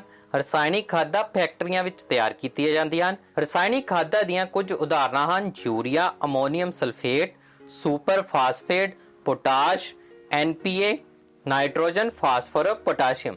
ਦੂਸਰੀ ਤਰ੍ਹਾਂ ਦੀਆਂ ਖਾਦਾਂ ਕਿਹੜੀਆਂ ਹਨ? ਰਸਾਇਣਿਕ ਖਾਦਾਂ ਹਨ। ਇਸ ਦੇ ਵਿੱਚ ਕੀ ਹੁੰਦੇ ਹਨ? ਕੁਝ ਰਸਾਇਣਿਕ ਪਦਾਰਥ ਹੁੰਦੇ ਹਨ। ਇਹ ਰੂੜੀ ਖਾਦ ਤੋਂ ਕਿਸ ਤਰ੍ਹਾਂ ਭਿੰਨ ਹਨ? ਇਹਨਾਂ ਨੂੰ ਅਸੀਂ ਫੈਕਟਰੀਆਂ ਦੇ ਵਿੱਚ ਤਿਆਰ ਕਰਦੇ ਹਾਂ। ਰਸਾਇਣਿਕ ਖਾਦਾਂ ਦੇ ਵਿੱਚ ਕੁਝ ਖਾਸ ਕਿਸਮ ਦੇ ਪੋਸ਼ਕ ਤੱਤ ਹੀ ਮੌਜੂਦ ਹੁੰਦੇ ਹਨ। ਇਹ ਖਾਸ ਕਿਸਮ ਦੇ ਪੋਸ਼ਕ ਤੱਤਾਂ ਨਾਲ ਭਰਪੂਰ ਹੁੰਦੀਆਂ ਹਨ। ਕੁਝ ਰਸਾਇਣਿਕ ਖਾਦਾਂ ਦੀਆਂ ਉਦਾਹਰਨਾਂ ਵੀ ਦਿੱਤੀਆਂ ਗਈਆਂ ਹਨ ਜਿਵੇਂ ਕਿ ਯੂਰੀਆ, ਅਮੋਨੀਅਮ ਸਲਫੇਟ ਆਦਿ। ਖਾਦਾਂ ਦੀ ਵਰਤੋਂ ਨੇ ਫਸਲ ਜਿਵੇਂ ਕਣਕ, ਧਾਨ, ਮੱਕੀ ਆਦਿ ਦੇ ਵੱਧ ਝਾੜ ਪ੍ਰਾਪਤ ਕਰਨ ਵਿੱਚ ਕਿਸਾਨ ਦੀ ਬਹੁਤ ਮਦਦ ਕੀਤੀ ਹੈ। ਰਸਾਇਣਿਕ ਖਾਦਾਂ ਨੇ ਫਸਲ ਜਿਵੇਂ ਕਣਕ, ਧਾਨ, ਮੱਕੀ ਆਦਿ ਦੇ ਬਹੁਤ ਜ਼ਿਆਦਾ ਵੱਧ ਝਾੜ ਪ੍ਰਾਪਤ ਕਰਨ ਵਿੱਚ ਕਿਸਾਨ ਦੀ ਮਦਦ ਕੀਤੀ ਹੈ। ਪਰ ਰਸਾਇਣਿਕ ਖਾਦਾਂ ਦੀ ਲੋੜ ਤੋਂ ਵੱਧ ਵਰਤੋਂ ਨੇ ਮਿੱਟੀ ਦੀ ਕੁਦਰਤੀ ਉਪਜਾਊ ਸ਼ਕਤੀ ਨੂੰ ਘਟਾ ਦਿੱਤਾ ਹੈ। ਰਸਾਇਣਿਕ ਖਾਦਾਂ ਦਾ ਇਹ ਨੁਕਸਾਨ ਵੀ ਹੈ ਕਿ ਰਸਾਇਣਿਕ ਖਾਦਾਂ ਦੇ ਵੱਧ ਪ੍ਰਯੋਗ ਨੇ ਮਿੱਟੀ ਦੀ ਕੁਦਰਤੀ ਉਪਜਾਊ ਸ਼ਕਤੀ ਨੂੰ ਘਟਾ ਦਿੱਤਾ ਹੈ। ਰਸਾਇਣਿਕ ਖਾਦਾਂ ਪਾਣੀ ਦੇ ਪ੍ਰਦੂਸ਼ਣ ਲਈ ਵੀ ਜ਼ਿੰਮੇਵਾਰ ਹਨ। ਇਸ ਲਈ ਮਿੱਟੀ ਦੀ ਉਪਜਾਊ ਸ਼ਕਤੀ ਬਣਾਈ ਰੱਖਣ ਲਈ ਸਾਨੂੰ ਰਸਾਇਣਿਕ ਖਾਦਾਂ ਦੇ ਨਾਲ-ਨਾਲ ਕੁਦਰਤੀ ਖਾਦ ਦੀ ਵਰਤੋਂ ਵਧਾਉਣੀ ਚਾਹੀਦੀ ਹੈ ਅਤੇ ਜਾਂ ਫਿਰ ਖੇਤ ਨੂੰ ਘੱਟੋ-ਘੱਟ ਇੱਕ ਮੌਸਮ ਲਈ ਬਿਨਾਂ ਬੀਜਿਆ ਛੱਡ ਦੇਣਾ ਚਾਹੀਦਾ ਹੈ। ਜੇਕਰ ਅਸੀਂ ਚਾਹੁੰਦੇ ਹਾਂ ਕਿ ਮਿੱਟੀ ਦੀ ਕੁਦਰਤੀ ਉਪਜਾਊ ਸ਼ਕਤੀ ਇਸੇ ਤਰ੍ਹਾਂ ਬਣੀ ਰਹੇ ਤਾਂ ਰਸਾਇਣਿਕ ਖਾਦਾਂ ਦੇ ਨਾਲ-ਨਾਲ ਰੂੜੀ ਖਾਦ ਦੀ, ਕੁਦਰਤੀ ਖਾਦ ਦੀ ਵੀ ਵਰਤੋਂ ਕਰਨੀ ਚਾਹੀਦੀ ਹੈ ਜਾਂ ਫਿਰ ਸਾਨੂੰ ਕੁਝ ਸਮੇਂ ਦੇ ਲਈ ਜਾਂ ਇੱਕ ਮੌਸਮ ਦੇ ਲਈ ਖੇਤ ਨੂੰ ਬਿਨਾਂ ਬੀਜਿਆ ਛੱਡ ਦੇਣਾ ਚਾਹੀਦਾ ਹੈ। ਰੂੜੀ ਖਾਦ ਦੀ ਵਰਤੋਂ ਭੂਮੀ ਦੇ ਗਠਨ ਵਿੱਚ ਸੁਧਾਰ ਲਿਆਉਂਦੀ ਹੈ ਅਤੇ ਇਸ ਦੀ ਪਾਣੀ ਨੂੰ ਸੋਖ ਕੇ ਰੱਖਣ ਦੀ ਸਮਰੱਥਾ ਵਿੱਚ ਵਾਧਾ ਕਰਦੀ ਹੈ। ਇਸ ਨਾਲ ਮਿੱਟੀ ਵਿੱਚ ਸਾਰੇ ਪੋਸ਼ਕ ਤੱਤਾਂ ਦੀ ਪੂਰਤੀ ਹੋ ਜਾਂਦੀ ਹੈ। ਰੂੜੀ ਖਾਦ ਦੇ ਕੀ ਲਾਭ ਹਨ? ਸਭ ਤੋਂ ਪਹਿਲਾਂ ਰੂੜੀ ਖਾਦ ਦੀ ਵਰਤੋਂ ਭੂਮੀ ਦੇ ਗਠਨ ਵਿੱਚ ਸੁਧਾਰ ਲਿਆਉਂਦੀ ਹੈ। ਰੂੜੀ ਖਾਦ ਪਾਣੀ ਨੂੰ ਵਧੇਰੇ ਸੋਖ ਕੇ ਰੱਖ ਸਕਦੀ ਹੈ। ਰੂੜੀ ਖਾਦ ਦੀ ਮਦਦ ਨਾਲ ਮਿੱਟੀ ਦੇ ਸਾਰੇ ਪੋਸ਼ਕ ਤੱਤਾਂ ਦੀ ਪੂਰਤੀ ਵੀ ਹੋ ਜਾਂਦੀ ਹੈ। ਫਸਲ ਚੱਕਰ ਭੂਮੀ ਦੀ ਉਪਜਾਊ ਸ਼ਕਤੀ ਵਧਾਉਣ ਦਾ ਇੱਕ ਹੋਰ ਵਧੀਆ ਤਰੀਕਾ ਹੈ। ਅਜਿਹਾ ਖੇਤ ਵਿੱਚ ਫਸਲਾਂ ਬਦਲ ਕੇ ਬੀਜਣ ਨਾਲ ਕੀਤਾ ਜਾ ਸਕਦਾ ਹੈ। ਪਹਿਲਾਂ ਉੱਤਰੀ ਭਾਰਤ ਦੇ ਕਿਸਾਨ ਇੱਕ ਮੌਸਮ ਵਿੱਚ ਫਲੀਦਾਰ ਪੌਦੇ ਉਗਾਉਂਦੇ ਸਨ ਅਤੇ ਦੂਜੇ ਮੌਸਮ ਵਿੱਚ ਕਣਕ। ਇਸ ਤਰ੍ਹਾਂ ਭੂਮੀ ਵਿੱਚ ਨਾਈਟ੍ਰੋਜਨ ਦੀ ਕਮੀ ਪੂਰੀ ਹੋ ਜਾਂਦੀ ਸੀ। ਅੱਜ ਕੱਲ੍ਹ ਦੇ ਕਿਸਾਨਾਂ ਨੂੰ ਵੀ ਅਜਿਹੀ ਵਿਧੀ ਅਪਣਾਉਣ ਲਈ ਉਤਸ਼ਾਹਿਤ ਕੀਤਾ ਜਾ ਰਿਹਾ ਹੈ।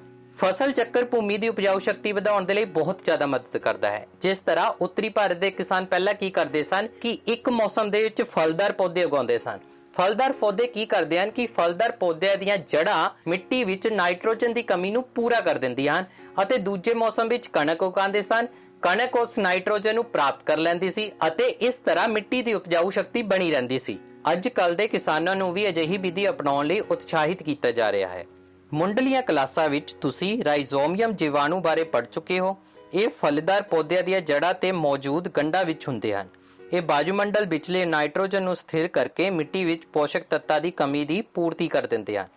ਫਲਦਾਰ ਪੌਦਿਆਂ ਦੀਆਂ ਜੜ੍ਹਾਂ ਵਿੱਚ ਰਾਈਜ਼ੋਮੀਅਮ ਨਾਮ ਦਾ ਜੀਵਾਣੂ ਹੁੰਦਾ ਹੈ। ਰਾਈਜ਼ੋਮੀਅਮ ਜੀਵਾਣੂ ਕੀ ਕਰਦਾ ਹੈ ਕਿ ਵਾਯੂਮੰਡਲ ਵਿਚਲੀ ਨਾਈਟ੍ਰੋਜਨ ਨੂੰ ਸਥਿਰ ਕਰਕੇ ਮਿੱਟੀ ਦੇ ਪੋਸ਼ਕ ਤੱਤਾਂ ਦੀ ਕਮੀ ਨੂੰ ਪੂਰੀ ਕਰ ਦਿੰਦਾ ਹੈ।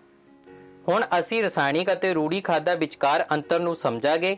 ਇਹ ਤੁਹਾਡੇ ਪੇਪਰ ਦੇ ਪੁਆਇੰਟ ਆਫ ਵਿਊ ਦੇ ਨਾਲ ਵੀ ਬਹੁਤ ਜ਼ਿਆਦਾ ਇੰਪੋਰਟੈਂਟ ਹੈ। ਰਸਾਇਣਿਕ ਖਾਦ, ਰੂੜੀ। ਰਸਾਇਣਿਕ ਖਾਦਾਂ ਅਕਾਰਬਨਿਕ ਪਦਾਰਥ ਹਨ। ਰਸਾਇਣਿਕ ਖਾਦਾਂ ਕੀ ਹਨ? ਅਕਾਰਬਨਿਕ ਪਦਾਰਥ ਹਨ। ਰੂੜੀ ਖਾਦ ਕੁਦਰਤੀ ਪਦਾਰਥ ਹੈ ਜੋ ਕਿ ਪੌਦਿਆਂ ਤੇ ਜੰਤੂਆਂ ਦੇ ਵਿਅਰਥ ਪਦਾਰਥਾਂ ਦੇ ਅਪਘਟਨ ਤੋਂ ਤਿਆਰ ਕੀਤੀ ਜਾਂਦੀ ਹੈ। ਰੂੜੀ ਖਾਦ ਕੀ ਹੈ? ਕੁਦਰਤੀ ਪਦਾਰਥ ਹੈ ਜੋ ਕਿ ਜੰਤੂਆਂ ਅਤੇ ਪੌਦਿਆਂ ਦੇ ਵਿਅਰਥ ਪਦਾਰਥਾਂ ਦੇ ਅਪਘਟਨ ਤੋਂ ਤਿਆਰ ਕੀਤੀ ਜਾਂਦੀ ਹੈ। ਦੂਜਾ ਪੁਆਇੰਟ, ਰਸਾਇਣਿਕ ਖਾਦਾਂ ਦਾ ਉਤਪਾਦਨ ਫੈਕਟਰੀਆਂ ਵਿੱਚ ਕੀਤਾ ਜਾਂਦਾ ਹੈ। ਰਸਾਇਣਿਕ ਖਾਦਾਂ ਕਿੱਥੇ ਤਿਆਰ ਹੁੰਦੀਆਂ ਹਨ? ਫੈਕਟਰੀਆਂ ਦੇ ਵਿੱਚ ਤਿਆਰ ਹੁੰਦੀਆਂ ਹੈ। ਰੂੜੀ ਖਾਦ ਖੇਤਾਂ ਵਿੱਚ ਜਾਂ ਘਰਾਂ ਦੇ ਬਾਹਰ ਖੁੱਲੀ ਥਾਂ ਵਿੱਚ ਤਿਆਰ ਕੀਤੀ ਜਾਂਦੀ ਹੈ। ਰੂੜੀ ਖਾਦ ਕਿੱਥੇ ਤਿਆਰ ਹੁੰਦੀ ਹੈ? ਖੇਤਾਂ ਦੇ ਵਿੱਚ ਜਾਂ ਬਾਹਰ ਖੁੱਲੀ ਜਗ੍ਹਾ ਦੇ ਉੱਤੇ ਤਿਆਰ ਕੀਤੀ ਜਾਂਦੀ ਹੈ। ਤੀਸਰਾ ਪੁਆਇੰਟ, ਰਸਾਇਣਿਕ ਖਾਦਾਂ ਭੂਮੀ ਨੂੰ ਮੱਲੜ ਪ੍ਰਦਾਨ ਨਹੀਂ ਕਰਦੀਆਂ। ਜਿਹੜੀਆਂ ਰਸਾਇਣਿਕ ਖਾਦਾਂ ਹੁੰਦੀਆਂ ਹਨ ਉਹ ਭੂਮੀ ਨੂੰ ਮੱਲੜ ਪ੍ਰਦਾਨ ਨਹੀਂ ਕਰਦੀਆਂ। ਰੂੜੀ ਖਾਦ ਭੂਮੀ ਨੂੰ ਭਰਪੂਰ ਮਾਤਰਾ ਵਿੱਚ ਮੱਲੜ ਪ੍ਰਦਾਨ ਕਰਦੀ ਹੈ। ਰੂੜੀ ਖਾਦ ਕੀ ਕਰਦੀ ਹੈ? ਭੂਮੀ ਨੂੰ ਬਹੁਤ ਜ਼ਿਆਦਾ ਮਾਤਰਾ ਵਿੱਚ, ਭਰਪੂਰ ਮਾਤਰਾ ਵਿੱਚ ਮੱਲੜ ਪ੍ਰਦਾਨ ਕਰਦੀ ਹੈ। ਚੌਥਾ ਪੁਆਇੰਟ, ਰਸਾਇਣਿਕ ਖਾਦਾਂ ਵਿੱਚ ਨਾਈਟ੍ਰੋਜਨ, ਫਾਸਫੋਰਸ ਤੇ ਪੋਟਾਸ਼ੀਅਮ ਆਦਿ ਪੋਸ਼ਕ ਤੱਤ ਭਰਪੂਰ ਮਾਤਰਾ ਵਿੱਚ ਹੁੰਦੇ ਹਨ। ਰਸਾਇਣਿਕ ਖਾਦਾਂ ਵਿੱਚ ਕੁਝ ਪੋਸ਼ਕ ਤੱਤ ਹੀ ਭਰਪੂਰ ਮਾਤਰਾ ਵਿੱਚ ਹੁੰਦੇ ਹਨ ਜਿਵੇਂ ਕਿ ਨਾਈਟ੍ਰੋਜਨ, ਫਾਸਫੋਰਸ ਅਤੇ ਪੋਟਾਸ਼ੀਅਮ। ਰੂੜੀ ਖਾਦਾਂ ਵਿੱਚ ਰਸਾਇਣਿਕ ਖਾਦਾਂ ਦੀ ਤੁਲਨਾ ਵਿੱਚ ਇਹ ਪੋਸ਼ਕ ਤੱਤ ਘੱਟ ਮਾਤਰਾ ਵਿੱਚ ਹੁੰਦੇ ਹਨ। ਰੂੜੀ ਖਾਦ ਵਿੱਚ ਇਹ ਤੱਤ ਰਸਾਇਣਿਕ ਖਾਦਾਂ ਦੇ ਨਾਲੋਂ ਕੁਝ ਮਾਤਰਾ ਵਿੱਚ ਘੱਟ ਹੁੰਦੇ ਹਨ। ਹੁਣ ਅਸੀਂ ਅੱਗੇ ਕਰਦੇ ਹਾਂ ਰੂੜੀ ਖਾਦ ਦੇ ਲਾਭ। ਰੂੜੀ ਖਾਦ ਰਸਾਇਣਿਕ ਖਾਦ ਨਾਲੋਂ ਵਧੀਆ ਮੰਨੀ ਜਾਂਦੀ ਹੈ ਕਿਉਂਕਿ ਦੇਸੀ ਖਾਦ ਭੂਮੀ ਦੇ ਪਾਣੀ ਨੂੰ ਸੋਖ ਕੇ ਰੱਖਣ ਦੀ ਸਮਰੱਥਾ ਵਿੱਚ ਸੁਧਾਰ ਕਰਦੀ ਹੈ। ਦੇਸੀ ਖਾਦ ਕੀ ਕਰਦੀ ਹੈ ਕਿ ਭੂਮੀ ਨੂੰ ਵਧੇਰੇ ਪਾਣੀ ਸੋਖਣ ਦੀ ਸਮਰੱਥਾ ਪ੍ਰਦਾਨ ਕਰਦੀ ਹੈ ਜਾਂ ਵਧੇਰੇ ਪਾਣੀ ਸੋਖਣ ਦੀ ਸਮਰੱਥਾ ਨੂੰ ਵਧਾਉਂਦੀ ਹੈ। ਇਹ ਭੂਮੀ ਨੂੰ ਮਸਾਮਦਾਰ ਬਣਾਉਂਦੀ ਹੈ, ਜਿਸ ਨਾਲ ਗੈਸਾਂ ਦਾ ਵਟਾਂਦਰਾ ਆਸਾਨ ਹੋ ਜਾਂਦਾ ਹੈ। ਭੂਮੀ ਦੇ ਮਸਾਮਦਾਰ ਬਣਨ ਦੇ ਨਾਲ ਗੈਸਾਂ ਦਾ ਵਟਾਂਦਰਾ ਆਸਾਨ ਹੋ ਜਾਂਦਾ ਹੈ। ਇਸ ਨਾਲ ਮਿੱਟੀ ਵਿੱਚ ਮਿੱਤਰ ਕੀੜਿਆਂ ਦੀ ਸੰਖਿਆ ਵਿੱਚ ਵਾਧਾ ਹੁੰਦਾ ਹੈ। ਰੂੜੀ ਖਾਦ ਕੀ ਕਰਦੀ ਹੈ ਕਿ ਮਿੱਟੀ ਦੇ ਵਿੱਚ ਮਿੱਤਰ ਕੀੜਿਆਂ ਨੂੰ ਵਧਾਉਂਦੀ ਹੈ, ਜਿਵੇਂ ਕਿ ਗੰਡੋਏ ਆਦਿ, ਜੋ ਕਿ ਮਿੱਟੀ ਅਤੇ ਫਸਲਾਂ ਦੇ ਲਈ ਬਹੁਤ ਜ਼ਿਆਦਾ ਜ਼ਰੂਰੀ ਹਨ। ਇਹ ਭੂਮੀ ਦੀ ਬਣਤਰ ਵਿੱਚ ਸੁਧਾਰ ਕਰਦੀ ਹੈ। ਰੂੜੀ ਖਾਦ ਭੂਮੀ ਦੀ ਬਣਤਰ ਵਿੱਚ ਵੀ ਸੁਧਾਰ ਕਰਦੀ ਹੈ। ਫਸਲ ਉਤਪਾਦਨ ਸੰਬੰਧੀ ਅਗਲੀ ਮੁੱਖ ਪੱਧਤੀ ਹੈ ਸਿੰਚਾਈ। ਸਾਰੇ ਸੰਜੀਵਾਂ ਨੂੰ ਜਿਉਂਦੇ ਰਹਿਣ ਲਈ ਪਾਣੀ ਦੀ ਲੋੜ ਹੁੰਦੀ ਹੈ। ਪੌਦੇ ਦੇ ਢੁਕਵੇਂ ਵਾਧੇ ਲਈ ਅਤੇ ਫੁੱਲਾਂ, ਫਲਾਂ ਅਤੇ ਬੀਜਾਂ ਦੇ ਵਿਕਾਸ ਲਈ ਪਾਣੀ ਬਹੁਤ ਹੀ ਮਹੱਤਵਪੂਰਨ ਹੈ। ਸਾਰੇ ਸੰਜੀਵਾਂ ਨੂੰ ਜਿਉਂਦੇ ਰਹਿਣ ਲਈ ਪਾਣੀ ਦੀ ਲੋੜ ਹੁੰਦੀ ਹੈ। ਪੌਦੇ ਦੇ ਵਧਣ ਫੁੱਲਣ ਦੇ ਲਈ, ਉਸ ਦੇ ਫੁੱਲਾਂ ਨੂੰ, ਫਲਾਂ ਨੂੰ ਅਤੇ ਬੀਜਾਂ ਨੂੰ ਵਿਕਾਸ ਕਰਨ ਦੇ ਲਈ ਪਾਣੀ ਦੀ ਬਹੁਤ ਜ਼ਿਆਦਾ ਜ਼ਰੂਰਤ ਹੁੰਦੀ ਹੈ। ਪਾਣੀ ਪੌਦੇ ਦੀਆਂ ਜੜ੍ਹਾਂ ਦੁਆਰਾ ਸੋਖਿਆ ਜਾਂਦਾ ਹੈ। ਦੇਸੀ ਖਾਦ ਅਤੇ ਰਸਾਇਣਿਕ ਖਾਦ ਵੀ ਪਾਣੀ ਦੇ ਨਾਲ ਹੀ ਸੋਖੀਆਂ ਜਾਂਦੀਆਂ ਹਨ। ਪੌਦੇ ਦੀਆਂ ਜੜ੍ਹਾਂ ਪਾਣੀ ਨੂੰ ਸੋਖਦੀਆਂ ਹਨ ਅਤੇ ਫਿਰ ਪੌਦੇ ਦੇ ਇਕੱਲੇ-ਇਕੱਲੇ ਹਿੱਸੇ ਤੱਕ ਪਾਣੀ ਨੂੰ ਪਹੁੰਚਾ ਦਿੰਦੀਆਂ ਹਨ। ਜਿਹੜੀ ਕੁਦਰਤੀ ਖਾਦ ਹੈ, ਰਸਾਇਣਿਕ ਖਾਦ ਹੈ, ਇਹ ਵੀ ਅਸੀਂ ਪੌਦਿਆਂ ਦੀਆਂ ਜੜ੍ਹਾਂ ਦੇ ਵਿੱਚ ਹੀ ਪਾਉਂਦੇ ਹਾਂ। ਕੁਦਰਤੀ ਖਾਦ, ਰਸਾਇਣਿਕ ਖਾਦ ਪਾਣੀ ਦੇ ਵਿੱਚ ਘੁਲ ਕੇ ਪੌਦਿਆਂ ਦੀਆਂ ਜੜ੍ਹਾਂ ਦੁਆਰਾ ਸੋਖੀਆਂ ਜਾਂਦੀਆਂ ਹਨ ਅਤੇ ਫਿਰ ਪੌਦੇ ਦੇ ਸਾਰੇ ਹਿੱਸਿਆਂ ਤੱਕ ਪਹੁੰਚਦੀਆਂ ਹਨ। ਪਾਣੀ ਇਸ ਲਈ ਵੀ ਬਹੁਤ ਜ਼ਰੂਰੀ ਹੈ ਕਿਉਂਕਿ ਖੁਸ਼ਕ ਹਾਲਾਤਾਂ ਵਿੱਚ ਬੀਜਾਂ ਦਾ ਪੁੰਗਰਨਾ ਸੰਭਵ ਨਹੀਂ। ਪਾਣੀ ਵਿੱਚ ਘੁਲੇ ਹੋਏ ਪੋਸ਼ਕ ਤੱਤ ਪੌਦੇ ਦੇ ਹਰੇਕ ਅੰਗ ਤੱਕ ਪਹੁੰਚਾਏ ਜਾਂਦੇ ਹਨ। ਬੀਜ ਖੁਸ਼ਕ ਹਾਲਾਤਾਂ ਵਿੱਚ ਪੁੰਗਰ ਨਹੀਂ ਸਕਦੇ। ਬੀਜਾਂ ਦੇ ਪੁੰਗਰਨ ਲਈ ਵੀ ਪਾਣੀ ਬਹੁਤ ਜ਼ਰੂਰੀ ਹੈ। ਪਾਣੀ ਵਿੱਚ ਘੁਲੇ ਹੋਏ ਪੋਸ਼ਕ ਤੱਤ ਹੀ ਪੌਦੇ ਦੇ ਹਰੇਕ ਅੰਗ ਤੱਕ ਪੁੱਜਦੇ ਹਨ। ਪਾਣੀ ਫਸਲ ਨੂੰ ਠੰਡੀਆਂ ਅਤੇ ਗਰਮ ਹਵਾਵਾਂ ਸਮੇਂ ਬਚਾ ਕੇ ਰੱਖਦਾ ਹੈ। ਭੂਮੀ ਵਿੱਚ ਨਮੀ ਦੀ ਮਾਤਰਾ ਬਣਾ ਕੇ ਰੱਖਣ ਲਈ ਖੇਤਾਂ ਨੂੰ ਲਗਾਤਾਰ ਸਿੰਚਾਈ ਦੀ ਲੋੜ ਹੁੰਦੀ ਹੈ ਤਾਂ ਕਿ ਸਿਹਤਮੰਦ ਫਸਲ ਪ੍ਰਾਪਤ ਕੀਤੀ ਜਾ ਸਕੇ। ਕਿਸਾਨ ਸਮੇਂ-ਸਮੇਂ ਦੇ ਉੱਤੇ ਸਿੰਚਾਈ ਕਰਕੇ ਭੂਮੀ ਵਿੱਚ ਪਾਣੀ ਦੀ ਮਾਤਰਾ ਨੂੰ, ਨਮੀ ਦੀ ਮਾਤਰਾ ਨੂੰ ਬਣਾ ਕੇ ਰੱਖਦੇ ਹਨ ਤਾਂ ਕਿ ਸਿਹਤਮੰਦ ਫਸਲ ਹੋ ਸਕੇ ਅਤੇ ਉਸ ਤੋਂ ਵਧੀਆ ਝਾੜ ਪ੍ਰਾਪਤ ਕੀਤਾ ਜਾ ਸਕੇ।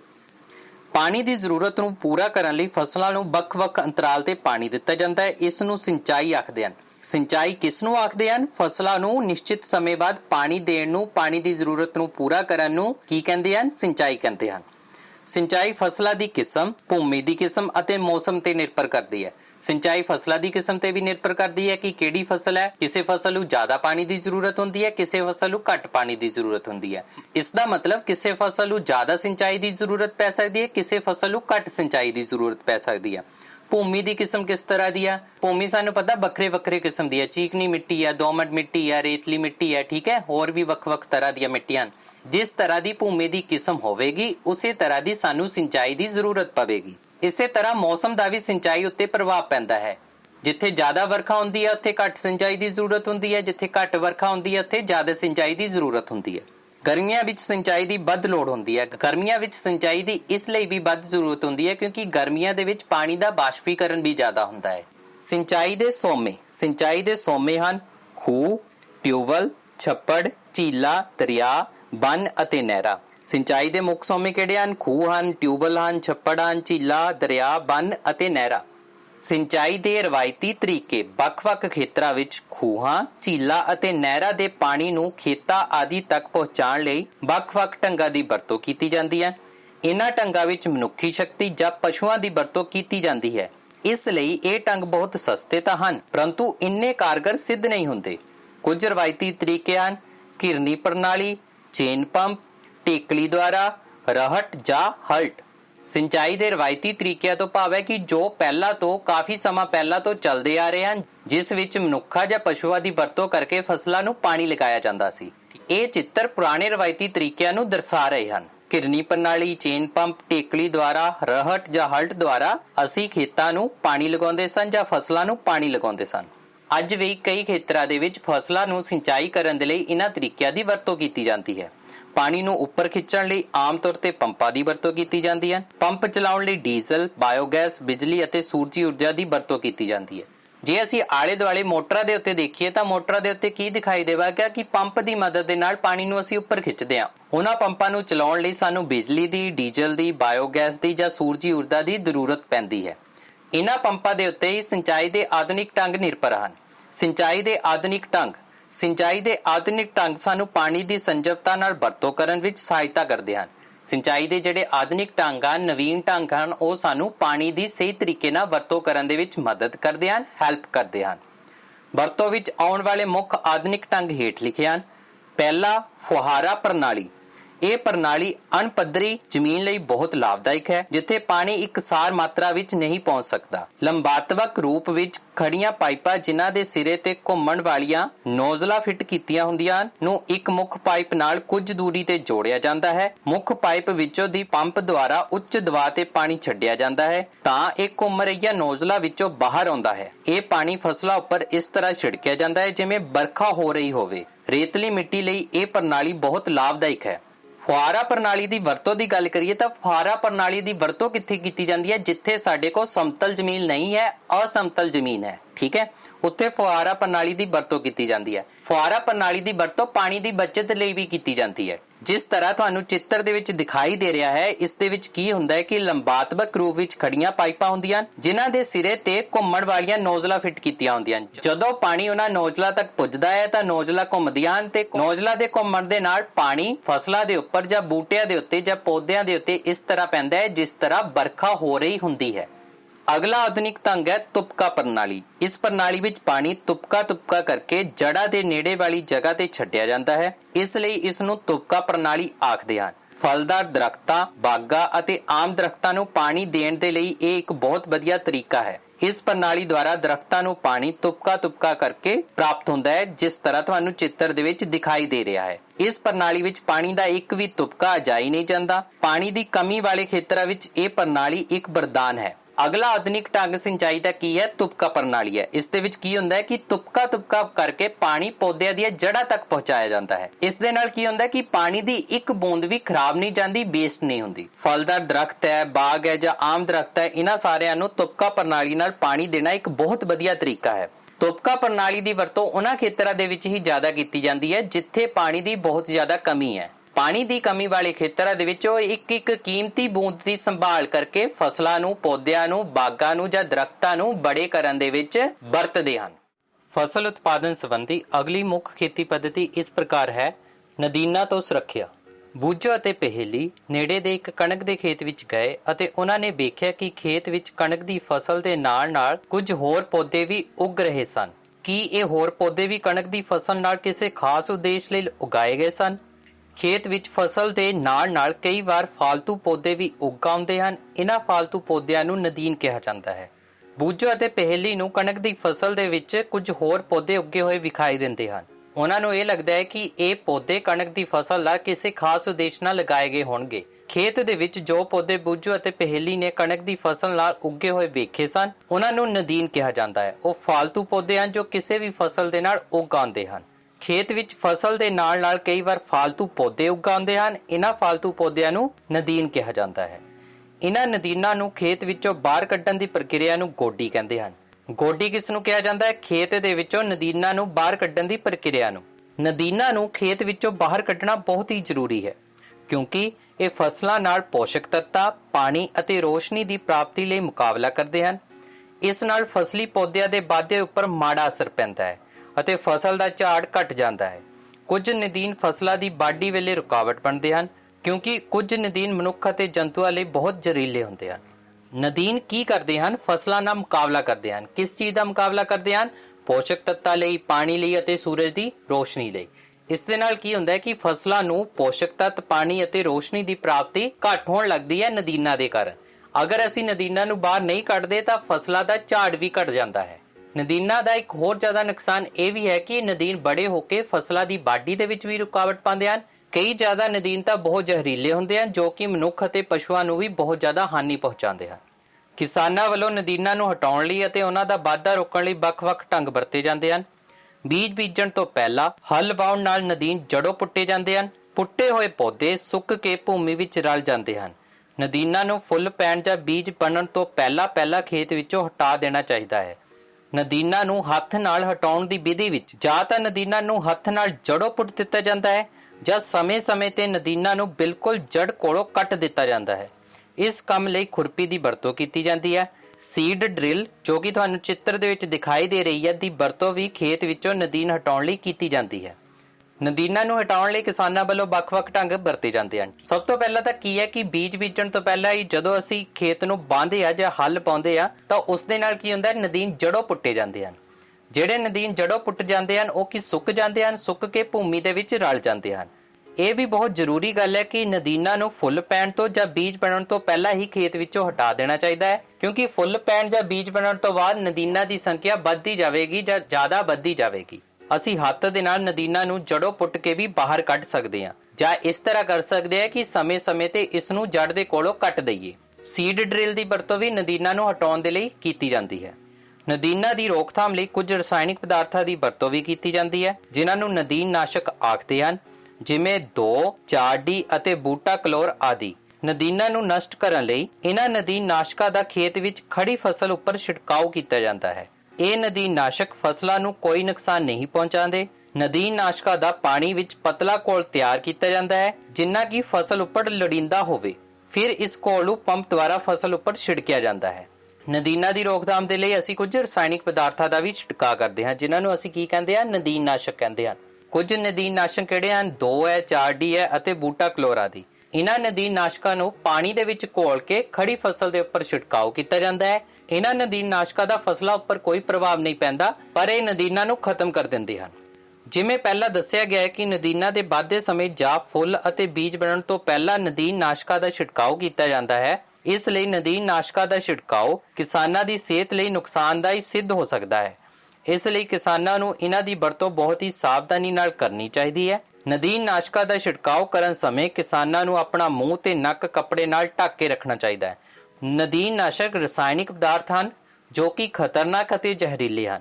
ਇਹਨਾਂ ਦਾ ਮਨੁੱਖੀ ਸਰੀਰ ਦੇ ਉੱਤੇ ਬਹੁਤ ਬੁਰਾ ਪ੍ਰਭਾਵ ਵੀ ਪੈ ਸਕਦਾ ਹੈ। ਇਸ ਲਈ ਨਦੀਨ ਨਾਸ਼ਕਾਂ ਦਾ ਛਿੜਕਾਅ ਕਰਨ ਸਮੇਂ ਕਿਸਾਨਾਂ ਨੂੰ ਬਹੁਤ ਹੀ ਸਾਵਧਾਨੀ ਵਰਤਣੀ ਚਾਹੀਦੀ ਹੈ।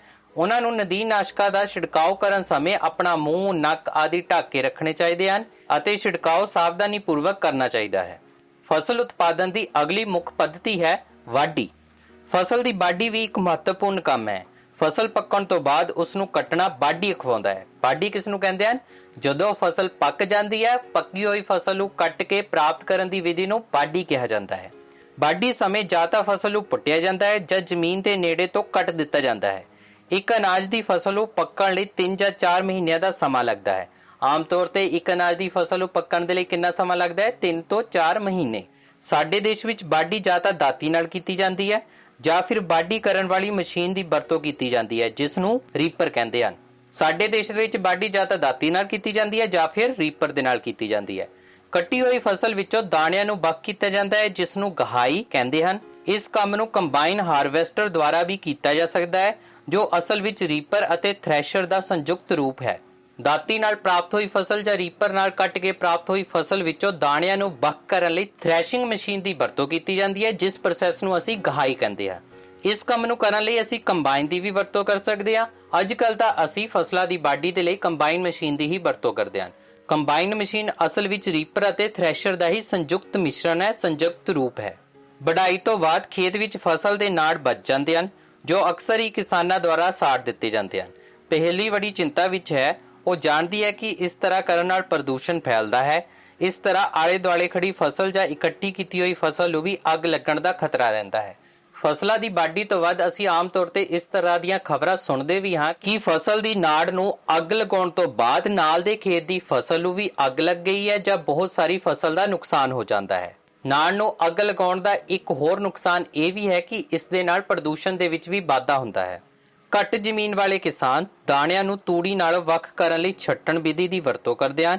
ਇਸ ਬਾਰੇ ਤੁਸੀਂ 6ਵੀਂ ਜਮਾਤ ਵਿੱਚ ਪੜ੍ਹ ਚੁੱਕੇ ਹੋ। ਦਾਣਿਆਂ ਦੇ ਵਿੱਚੋਂ ਤੂੜੀ ਨੂੰ ਵੱਖ ਕਰਨ ਲਈ ਕਿਸ ਵਿਧੀ ਦਾ ਪ੍ਰਯੋਗ ਕੀਤਾ ਜਾਂਦਾ ਹੈ? ਛੱਟਣ ਵਿਧੀ ਦਾ ਪ੍ਰਯੋਗ ਕੀਤਾ ਜਾਂਦਾ ਹੈ ਜੋ ਕਿ ਤੁਹਾਨੂੰ ਇਸ ਚਿੱਤਰ ਦੇ ਵਿਖਾਈ ਦੇ ਰਿਹਾ ਹੈ। ਵਾਢੀ ਨਾਲ ਸੰਬੰਧਿਤ ਤਿਉਹਾਰ। 3-4 ਮਹੀਨਿਆਂ ਦੀ ਸਖਤ ਮਿਹਨਤ ਤੋਂ ਬਾਅਦ ਵਾਢੀ ਦਾ ਦਿਨ ਆਉਂਦਾ ਹੈ। ਖੇਤਾਂ ਵਿੱਚ ਖੜੀ ਦਾਣਿਆਂ ਨਾਲ ਭਰੀ ਸੋਨੇ ਰੰਗੀ ਫਸਲ ਨੂੰ ਵੇਖ ਕੇ ਕਿਸਾਨ ਦਾ ਦਿਲ ਖੁਸ਼ੀ ਅਤੇ ਖੁਸ਼ਹਾਲੀ ਨਾਲ ਝੂਮ ਉੱਠਦਾ ਹੈ। ਸਖਤ ਮਿਹਨਤ ਤੋਂ ਬਾਅਦ ਜਦੋਂ ਕਿਸਾਨ ਫਸਲ ਨੂੰ ਮੰਡੀ ਵਿੱਚ ਵੇਚ ਕੇ ਘਰ ਮੁੜਦਾ ਹੈ ਤਾਂ ਉਹ ਖੁਸ਼ੀ ਵਿੱਚ ਨੱਚ ਉੱਠਦਾ ਹੈ। ਇਹ ਪਲ ਉਸ ਦੀ ਖੁਸ਼ੀ ਮਨਾਉਣ ਵਾਲੇ ਹੁੰਦੇ ਹਨ। ਇਸ ਲਈ ਪੂਰੇ ਭਾਰਤ ਵਿੱਚ ਵਾਢੀ ਦੇ ਸਮੇਂ ਨੂੰ ਤਿਉਹਾਰ ਦੇ ਰੂਪ ਵਿੱਚ ਮਨਾਇਆ ਜਾਂਦਾ ਹੈ। ਮਰਦ, ਔਰਤ, ਬੱਚੇ, ਬੁੱਢੇ ਸਾਰੇ ਰਲ ਕੇ ਇਸ ਤਿਉਹਾਰ ਦੀ ਖੁਸ਼ੀ ਸਾਂਝੀ ਕਰਦੇ ਹਨ। ਵਾਢੀ ਨਾਲ ਸੰਬੰਧਿਤ ਵੱਖ-ਵੱਖ ਤਿਉਹਾਰ ਜਿਵੇਂ ਪੋਂਗਲ, ਵਿਸਾਖੀ, ਹੋਲੀ, ਨਵ ਅੰਨਿਆ, ਬਿਹੂ ਆਦਿ ਵੱਖ-ਵੱਖ ਰਾਜਾਂ ਵਿੱਚ ਬੜੇ ਉਤਸ਼ਾਹ ਨਾਲ ਮਨਾਏ ਜਾਂਦੇ ਹਨ। ਕਿਸਾਨਾਂ ਦੁਆਰਾ 3-4 ਮਹੀਨਿਆਂ ਦੀ ਮਿਹਨਤ ਤੋਂ ਬਾਅਦ ਆਪਣੀ ਫਸਲ ਪੱਕਣ ਤੋਂ ਬਾਅਦ ਜਦੋਂ ਉਸ ਨੂੰ ਵੇਚਿਆ ਜਾਂਦਾ ਹੈ, ਵੇਚਣ ਤੋਂ ਬਾਅਦ ਜਦੋਂ ਕਿਸਾਨਾਂ ਨੂੰ ਉਸ ਫਸਲ ਦਾ ਮੁੱਲ ਪ੍ਰਾਪਤ ਹੁੰਦਾ ਹੈ ਅਤੇ ਆਪਣੀ ਕੀਤੀ ਹੋਈ ਮਿਹਨਤ ਦਾ ਮੁੱਲ ਪੈਂਦਾ ਹੋਇਆ ਦਿਖਾਈ ਦਿੰਦਾ ਹੈ, ਤਾਂ ਉਹਨਾਂ ਨੂੰ ਇਸ ਚੀਜ਼ ਦੀ ਬਹੁਤ ਖੁਸ਼ੀ ਹੁੰਦੀ ਹੈ, ਜਿਸ ਨੂੰ ਉਹ ਤਿਉਹਾਰਾਂ ਦੇ ਰੂਪ ਦੇ ਵਿੱਚ ਮਨਾਉਂਦੇ ਹਨ। ਵੱਖ-ਵੱਖ ਰਾਜਾਂ ਵਿੱਚ ਵੱਖ-ਵੱਖ ਜਗ੍ਹਾ ਦੇ ਉੱਤੇ ਵੱਖਰੇ-ਵੱਖਰੇ ਤਿਉਹਾਰ ਮਨਾਏ ਜਾਂਦੇ ਹਨ। ਜਿਸ ਤਰ੍ਹਾਂ ਵਿਸਾਖੀ ਦਾ ਤਿਉਹਾਰ ਕਣਕ ਦੀ ਵਾਢੀ ਨਾਲ ਸੰਬੰਧਿਤ ਹੈ ਤੇ ਕਿਸਾਨ ਇਸ ਨੂੰ ਉਤਸ਼ਾਹਪੂਰਵਕ ਮਨਾਉਂਦੇ ਹਨ। ਹੁਣ ਚੱਲਦੇ ਹਾਂ ਅਸੀਂ ਫਸਲ ਉਤਪਾਦਨ ਸੰਬੰਧੀ ਆਖਰੀ ਮੁੱਖ ਪੱਧਤੀ ਤੇ। ਭੰਡਾਰਨ। ਫਸਲ ਉਤਪਾਦਨ ਦਾ ਉਚਿਤ ਭੰਡਾਰਨ ਇੱਕ ਮਹੱਤਵਪੂਰਨ ਕੰਮ ਹੈ। ਜੇਕਰ ਫਸਲ ਦੇ ਬੀਜਾਂ ਨੂੰ ਲੰਮੇ ਸਮੇਂ ਲਈ ਜਮ੍ਹਾਂ ਰੱਖਣਾ ਹੋਵੇ ਤਾਂ ਉਸ ਨੂੰ ਨਮੀ, ਕੀਟਾਂ, ਚੂਹਿਆਂ ਅਤੇ ਸੂਖਮ ਜੀਵਾਂ ਤੋਂ ਸੁਰੱਖਿਅਤ ਰੱਖਣਾ ਪਵੇਗਾ। ਤਾਜ਼ੀ ਕੱਟੀ ਫਸਲ ਦੇ ਬੀਜਾਂ ਵਿੱਚ ਨਮੀ ਦੀ ਮਾਤਰਾ ਜ਼ਿਆਦਾ ਹੁੰਦੀ ਹੈ। ਜੇਕਰ ਤਾਜ਼ੀ ਕੱਟੀ ਫਸਲ ਦੇ ਬੀਜਾਂ ਨੂੰ ਸੁਕਾਏ ਬਿਨਾਂ ਉਸੇ ਸਮੇਂ ਸਟੋਰ ਕਰ ਲਿਆ ਜਾਵੇ ਤਾਂ ਉਹ ਸੂਖਮ ਜੀਵਾਂ ਦੇ ਹਮਲੇ ਕਾਰਨ ਨਸ਼ਟ ਹੋ ਸਕਦੀ ਹੈ। ਇਸ ਲਈ ਸਟੋਰ ਕਰਨ ਤੋਂ ਪਹਿਲਾਂ ਦਾਣਿਆਂ ਨੂੰ ਧੁੱਪ ਵਿੱਚ ਸੁਕਾਇਆ ਜਾਂਦਾ ਹੈ ਤਾਂ ਕਿ ਦਾਣਿਆਂ ਵਿੱਚ ਨਮੀ ਦੀ ਮਾਤਰਾ ਘੱਟ ਹੋ ਜਾਵੇ। ਇਸ ਤਰ੍ਹਾਂ ਕਰਨ ਨਾਲ ਕੀਟ, ਸੂਖਮ ਜੀਵ ਜਿਵੇਂ ਜੀਵਾਣੂ ਅਤੇ ਉੱਲੀਆਂ ਦੇ ਹਮਲੇ ਤੋਂ ਬਚਾਅ ਹੋ ਜਾਵੇਗਾ। ਉਚਿਤ ਭੰਡਾਰਨ ਵੀ ਫਸਲ ਉਤਪਾਦਨ ਦਾ ਸਭ ਤੋਂ ਮਹੱਤਵਪੂਰਨ ਅੰਗ ਹੈ। ਜੇਕਰ ਅਸੀਂ ਫਸਲਾਂ ਦੇ ਬੀਜਾਂ ਨੂੰ ਲੰਬੇ ਸਮੇਂ ਤੱਕ ਭੰਡਾਰ ਕਰਕੇ ਰੱਖਣਾ ਚਾਹਦੇ ਹਾਂ ਤਾਂ ਉਹਨਾਂ ਦਾ ਉਚਿਤ ਪ੍ਰਬੰਧ ਕਰਨਾ ਵੀ ਜ਼ਰੂਰੀ ਹੈ, ਕਿਉਂਕਿ ਜੇਕਰ ਅਸੀਂ ਉਹਨਾਂ ਦਾ ਉਚਿਤ ਪ੍ਰਬੰਧ ਨਹੀਂ ਕਰਾਂਗੇ ਤਾਂ ਕੀਟਾਂ ਦੁਆਰਾ, ਚੂਹਿਆਂ ਦੁਆਰਾ, ਨਮੀ ਦੇ ਕਾਰਨ ਜਾਂ ਸੂਖਮ ਜੀਵਾਂ ਦੇ ਕਾਰਨ ਉਹ ਫਸਲ ਦੇ ਬੀਜ ਨਸ਼ਟ ਹੋ ਸਕਦੇ ਹਨ। ਤਾਜ਼ੀ ਕੱਟੀ ਹੋਈ ਫਸਲ ਦੇ ਵਿੱਚ ਨਮੀ ਦੀ ਮਾਤਰਾ ਜ਼ਿਆਦਾ ਹੋਣ ਦੇ ਕਾਰਨ ਉਸ ਫਸਲ ਨੂੰ ਪਹਿਲਾਂ ਥੋੜੀ ਦੇਰ ਤੱਕ ਸੁਕਾਇਆ ਜਾਂਦਾ ਹੈ। ਸੁਕਾਉਣ ਤੋਂ ਬਾਅਦ ਫਿਰ ਉਸ ਨੂੰ ਸਟੋਰ ਕੀਤਾ ਜਾਂਦਾ ਹੈ। ਇਸ ਦੇ ਨਾਲ ਸੂਖਮ ਜੀਵ, ਜੀਵਾਣੂ ਅਤੇ ਉੱਲੀਆਂ ਤੋਂ ਉਸ ਦਾ ਬਚਾਅ ਹੋ ਜਾਂਦਾ ਹੈ।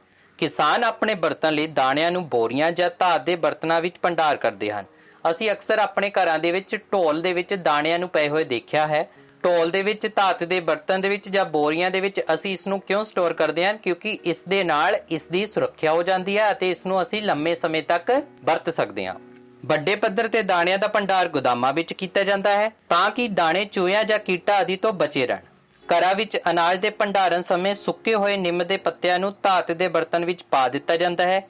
ਇਸ ਤਰ੍ਹਾਂ ਕਰਨ ਨਾਲ ਅਨਾਜ ਸੁਰੱਖਿਅਤ ਰਹਿੰਦਾ ਹੈ। ਪਰ ਵੱਡੇ ਪੱਧਰ ਤੇ ਅਨਾਜ ਨੂੰ ਲੰਮੇ ਸਮੇਂ ਤੱਕ ਸੂਖਮ ਜੀਵਾਂ ਤੋਂ ਸੁਰੱਖਿਅਤ ਰੱਖਣਾ ਗੋਦਾਮਾਂ ਵਿੱਚ ਕੁਝ ਰਸਾਇਣਿਕ ਪਦਾਰਥਾਂ ਦੀ ਜ਼ਰੂਰਤ ਪੈਂਦੀ ਹੈ। ਵੱਡੇ ਪੱਧਰ ਤੇ ਅਸੀਂ ਦਾਣਿਆਂ ਨੂੰ ਕਿੱਥੇ ਸਟੋਰ ਕਰਦੇ ਹਾਂ? ਗੋਦਾਮਾਂ ਵਿੱਚ ਸਟੋਰ ਕਰਦੇ ਹਾਂ। ਗੋਦਾਮਾਂ ਵਿੱਚ ਸਟੋਰ ਕਰਨ ਦੇ ਨਾਲ ਇਹ ਚੂਹਿਆਂ ਅਤੇ ਸੂਖਮ ਜੀਵਾਂ ਤੋਂ ਇਹਨਾਂ ਦੀ ਸੁਰੱਖਿਆ ਹੋ ਜਾਂਦੀ ਹੈ। ਪਹਿਲਾਂ ਘਰਾਂ ਦੇ ਵਿੱਚ ਕੀ ਕੀਤਾ ਜਾਂਦਾ ਸੀ ਕਿ ਜਦੋਂ ਅਨਾਜ ਦਾ ਭੰਡਾਰਨ ਕੀਤਾ ਜਾਂਦਾ ਸੀ ਤਾਂ ਉਸ ਧਾਤ ਦੇ ਬਰਤਨ ਦੇ ਵਿੱਚ ਨਿੰਮ ਦੇ ਪੱਤੇ ਪਾ ਦਿੱਤੇ ਜਾਂਦੇ ਸਨ, ਜਿਸ ਦੇ ਨਾਲ ਉਸ ਦੀ ਸੂਖਮ ਜੀਵਾਂ, ਜੀਵਾਣੂਆਂ ਜਾਂ ਉੱਲੀ ਤੋਂ ਸੁਰੱਖਿਆ ਹੁੰਦੀ ਸੀ। ਅੱਜ ਕੱਲ੍ਹ ਨਿੰਮ ਦੇ ਪੱਤਿਆਂ ਦੀ ਜਗ੍ਹਾ ਤੇ ਧਾਤ ਦੇ ਬਰਤਨਾਂ ਵਿੱਚ, ਜਿਸ ਵਿੱਚ ਦਾਣਿਆਂ ਦਾ ਭੰਡਾਰਨ ਕੀਤਾ ਹੁੰਦਾ ਹੈ, ਉਸ ਦੇ ਵਿੱਚ ਗੋਲੀਆਂ ਪਾਈਆਂ ਜਾਂਦੀਆਂ ਹਨ ਜੋ ਕਿ ਦਾਣਿਆਂ ਦੀ ਸੂਖਮ ਜੀਵਾਂ, ਜੀਵਾਣੂਆਂ ਜਾਂ ਉੱਲੀ ਤੋਂ ਸੁਰੱਖਿਆ ਕਰਦੀ ਹੈ। ਹੁਣ ਚੱਲਦੇ ਆਪਣੇ ਆਖਰੀ ਟੌਪਿਕ ਤੇ, ਜੰਤੂਆਂ ਤੋਂ ਭੋਜਨ। ਪੌਦਿਆਂ ਦੀ ਤਰ੍ਹਾਂ ਜੰਤੂ ਵੀ ਸਾਨੂੰ ਕਈ ਪ੍ਰਕਾਰ ਦੇ ਭੋਜਨ ਮੁਹੱਈਆ ਕਰਵਾਉਂਦੇ ਹਨ। ਬਹੁਤ ਸਾਰੇ ਲੋਕ ਜੋ ਤੱਟੀ ਖੇਤਰਾਂ ਵਿੱਚ ਰਹਿੰਦੇ ਹਨ, ਮੱਛੀ ਨੂੰ ਮੁੱਖ ਭੋਜਨ ਦੇ ਰੂਪ ਵਿੱਚ ਖਾਂਦੇ ਹਨ। ਪਿਛਲੀਆਂ ਜਮਾਤਾਂ ਵਿੱਚ ਤੁਸੀਂ ਪੜ੍ਹ ਚੁੱਕੇ ਹੋ ਕਿ ਅਸੀਂ ਪੌਦਿਆਂ ਤੋਂ ਕਿਹੜਾ ਭੋਜਨ ਪ੍ਰਾਪਤ ਕਰਦੇ ਹਾਂ। ਇਸ ਅਧਿਆਇ ਵਿੱਚ ਅਸੀਂ ਇਹ ਵੇਖਿਆ ਹੈ ਕਿ ਫਸਲ ਦੇ ਉਤਪਾਦਨ ਸਮੇਂ ਸਾਨੂੰ ਕਿਹੜੇ ਕਦਮ ਚੁੱਕਣੇ ਪੈਂਦੇ ਹਨ, ਜਿਵੇਂ ਕਿ ਬੀਜਾਂ ਦੀ ਚੋਣ, ਬਿਜਾਈ ਆਦਿ। ਇਸੇ ਤਰ੍ਹਾਂ ਘਰਾਂ ਵਿੱਚ ਜਾਂ ਖੇਤਾਂ ਵਿੱਚ ਪਸ਼ੂ ਪਾਲਣ ਲਈ ਵੀ ਸਾਨੂੰ ਉਹਨਾਂ ਦੀ ਉਚਿਤ ਖੁਰਾਕ, ਨਿਵਾਸ ਸਥਾਨ ਅਤੇ ਦੇਖਭਾਲ ਕਰਨੀ ਪੈਂਦੀ ਹੈ। ਜਦੋਂ ਅਜਿਹਾ ਵੱਡੇ ਪੱਧਰ ਤੇ ਕੀਤਾ ਜਾਂਦਾ ਹੈ ਤਾਂ ਉਸ ਨੂੰ ਪਸ਼ੂ ਪਾਲਣ ਕਿਹਾ ਜਾਂਦਾ ਹੈ। ਪੌਦਿਆਂ ਦੀ ਤਰ੍ਹਾਂ ਜੰਤੂਆਂ ਤੋਂ ਵੀ ਸਾਨੂੰ ਬਹੁਤ ਸਾਰਾ ਭੋਜਨ ਪ੍ਰਾਪਤ ਹੁੰਦਾ ਹੈ। ਇਸ ਨੂੰ ਅਸੀਂ 6ਵੀਂ ਜਮਾਤ ਦੇ ਵਿੱਚ ਵੀ ਪੜ੍ਹ ਚੁੱਕੇ ਹਾਂ। ਇਸ ਅਧਿਆਇ ਦੇ ਵਿੱਚ ਅਸੀਂ ਵਿਸਥਾਰ ਸਹਿਤ ਇਹ ਦੇਖਿਆ ਕਿ ਫਸਲ ਉਤਪਾਦਨ ਸਮੇਂ ਸਾਨੂੰ ਕਿਹੜੇ ਕਦਮ ਚੁੱਕਣੇ ਚਾਹੀਦੇ ਹਨ, ਜਿਵੇਂ ਕਿ ਖੇਤ ਜਾਂ ਭੂਮੀ ਦੀ ਤਿਆਰੀ, ਬੀਜ ਬੀਜਣਾ, ਖਾਦ ਪਾਉਣਾ, ਸਿੰਚਾਈ, ਗੋਡੀ, ਬਾਡੀ, ਭੰਡਾਰਨ ਆਦਿ। ਜੇਕਰ ਅਸੀਂ ਬਹੁਤ ਜ਼ਿਆਦਾ ਪਸ਼ੂ ਰੱਖਦੇ ਹਾਂ ਜਾਂ ਵੱਡੇ ਪੱਧਰ ਤੇ ਪਸ਼ੂਆਂ ਦੀ ਦੇਖਭਾਲ ਕਰਦੇ ਹਾਂ ਤਾਂ ਉਸ ਨੂੰ ਕੀ ਕਿਹਾ ਜਾਂਦਾ ਹੈ? ਪਸ਼ੂ ਪਾਲਣ ਕਿਹਾ ਜਾਂਦਾ ਹੈ। ਅਸੀਂ ਆਪਣੇ ਨੇੜੇ ਤੇੜੇ ਮੁਰਗੀ ਪਾਲਣ ਜਾਂ ਡੇਅਰੀ ਫਾਰਮ ਵਗੈਰਾ ਦੇਖੇ ਹੋਣਗੇ ਜਿੱਥੇ ਕਿ ਵੱਡੇ ਪੱਧਰ ਤੇ ਪਸ਼ੂਆਂ ਦਾ ਪਾਲਣ ਪੋਸ਼ਣ ਕੀਤਾ ਜਾਂਦਾ ਹੈ। ਇਹ ਅਧਿਆਇ ਇੱਥੇ ਹੀ ਖਤਮ ਹੁੰਦਾ ਹੈ। ਆਸ ਕਰਦਾ ਹੈ ਕਿ ਤੁਹਾਨੂੰ ਸਾਰਾ ਅਧਿਆਇ ਸਮਝ ਆ ਗਿਆ ਹੋਵੇਗਾ। ਪਲੀਜ਼ ਵੀਡੀਓ ਨੂੰ ਲਾਈਕ ਅਤੇ ਸ਼ੇਅਰ ਕਰੋ, ਚੈਨਲ ਨੂੰ ਸਬਸਕ੍ਰਾਈਬ ਕਰੋ, ਸਖਤ ਮਿਹਨਤ ਕਰੋ ਅਤੇ ਆਪਣੇ ਮਾਤਾ ਪਿਤਾ ਦਾ ਨਾਮ ਰੋਸ਼ਨ ਕਰੋ।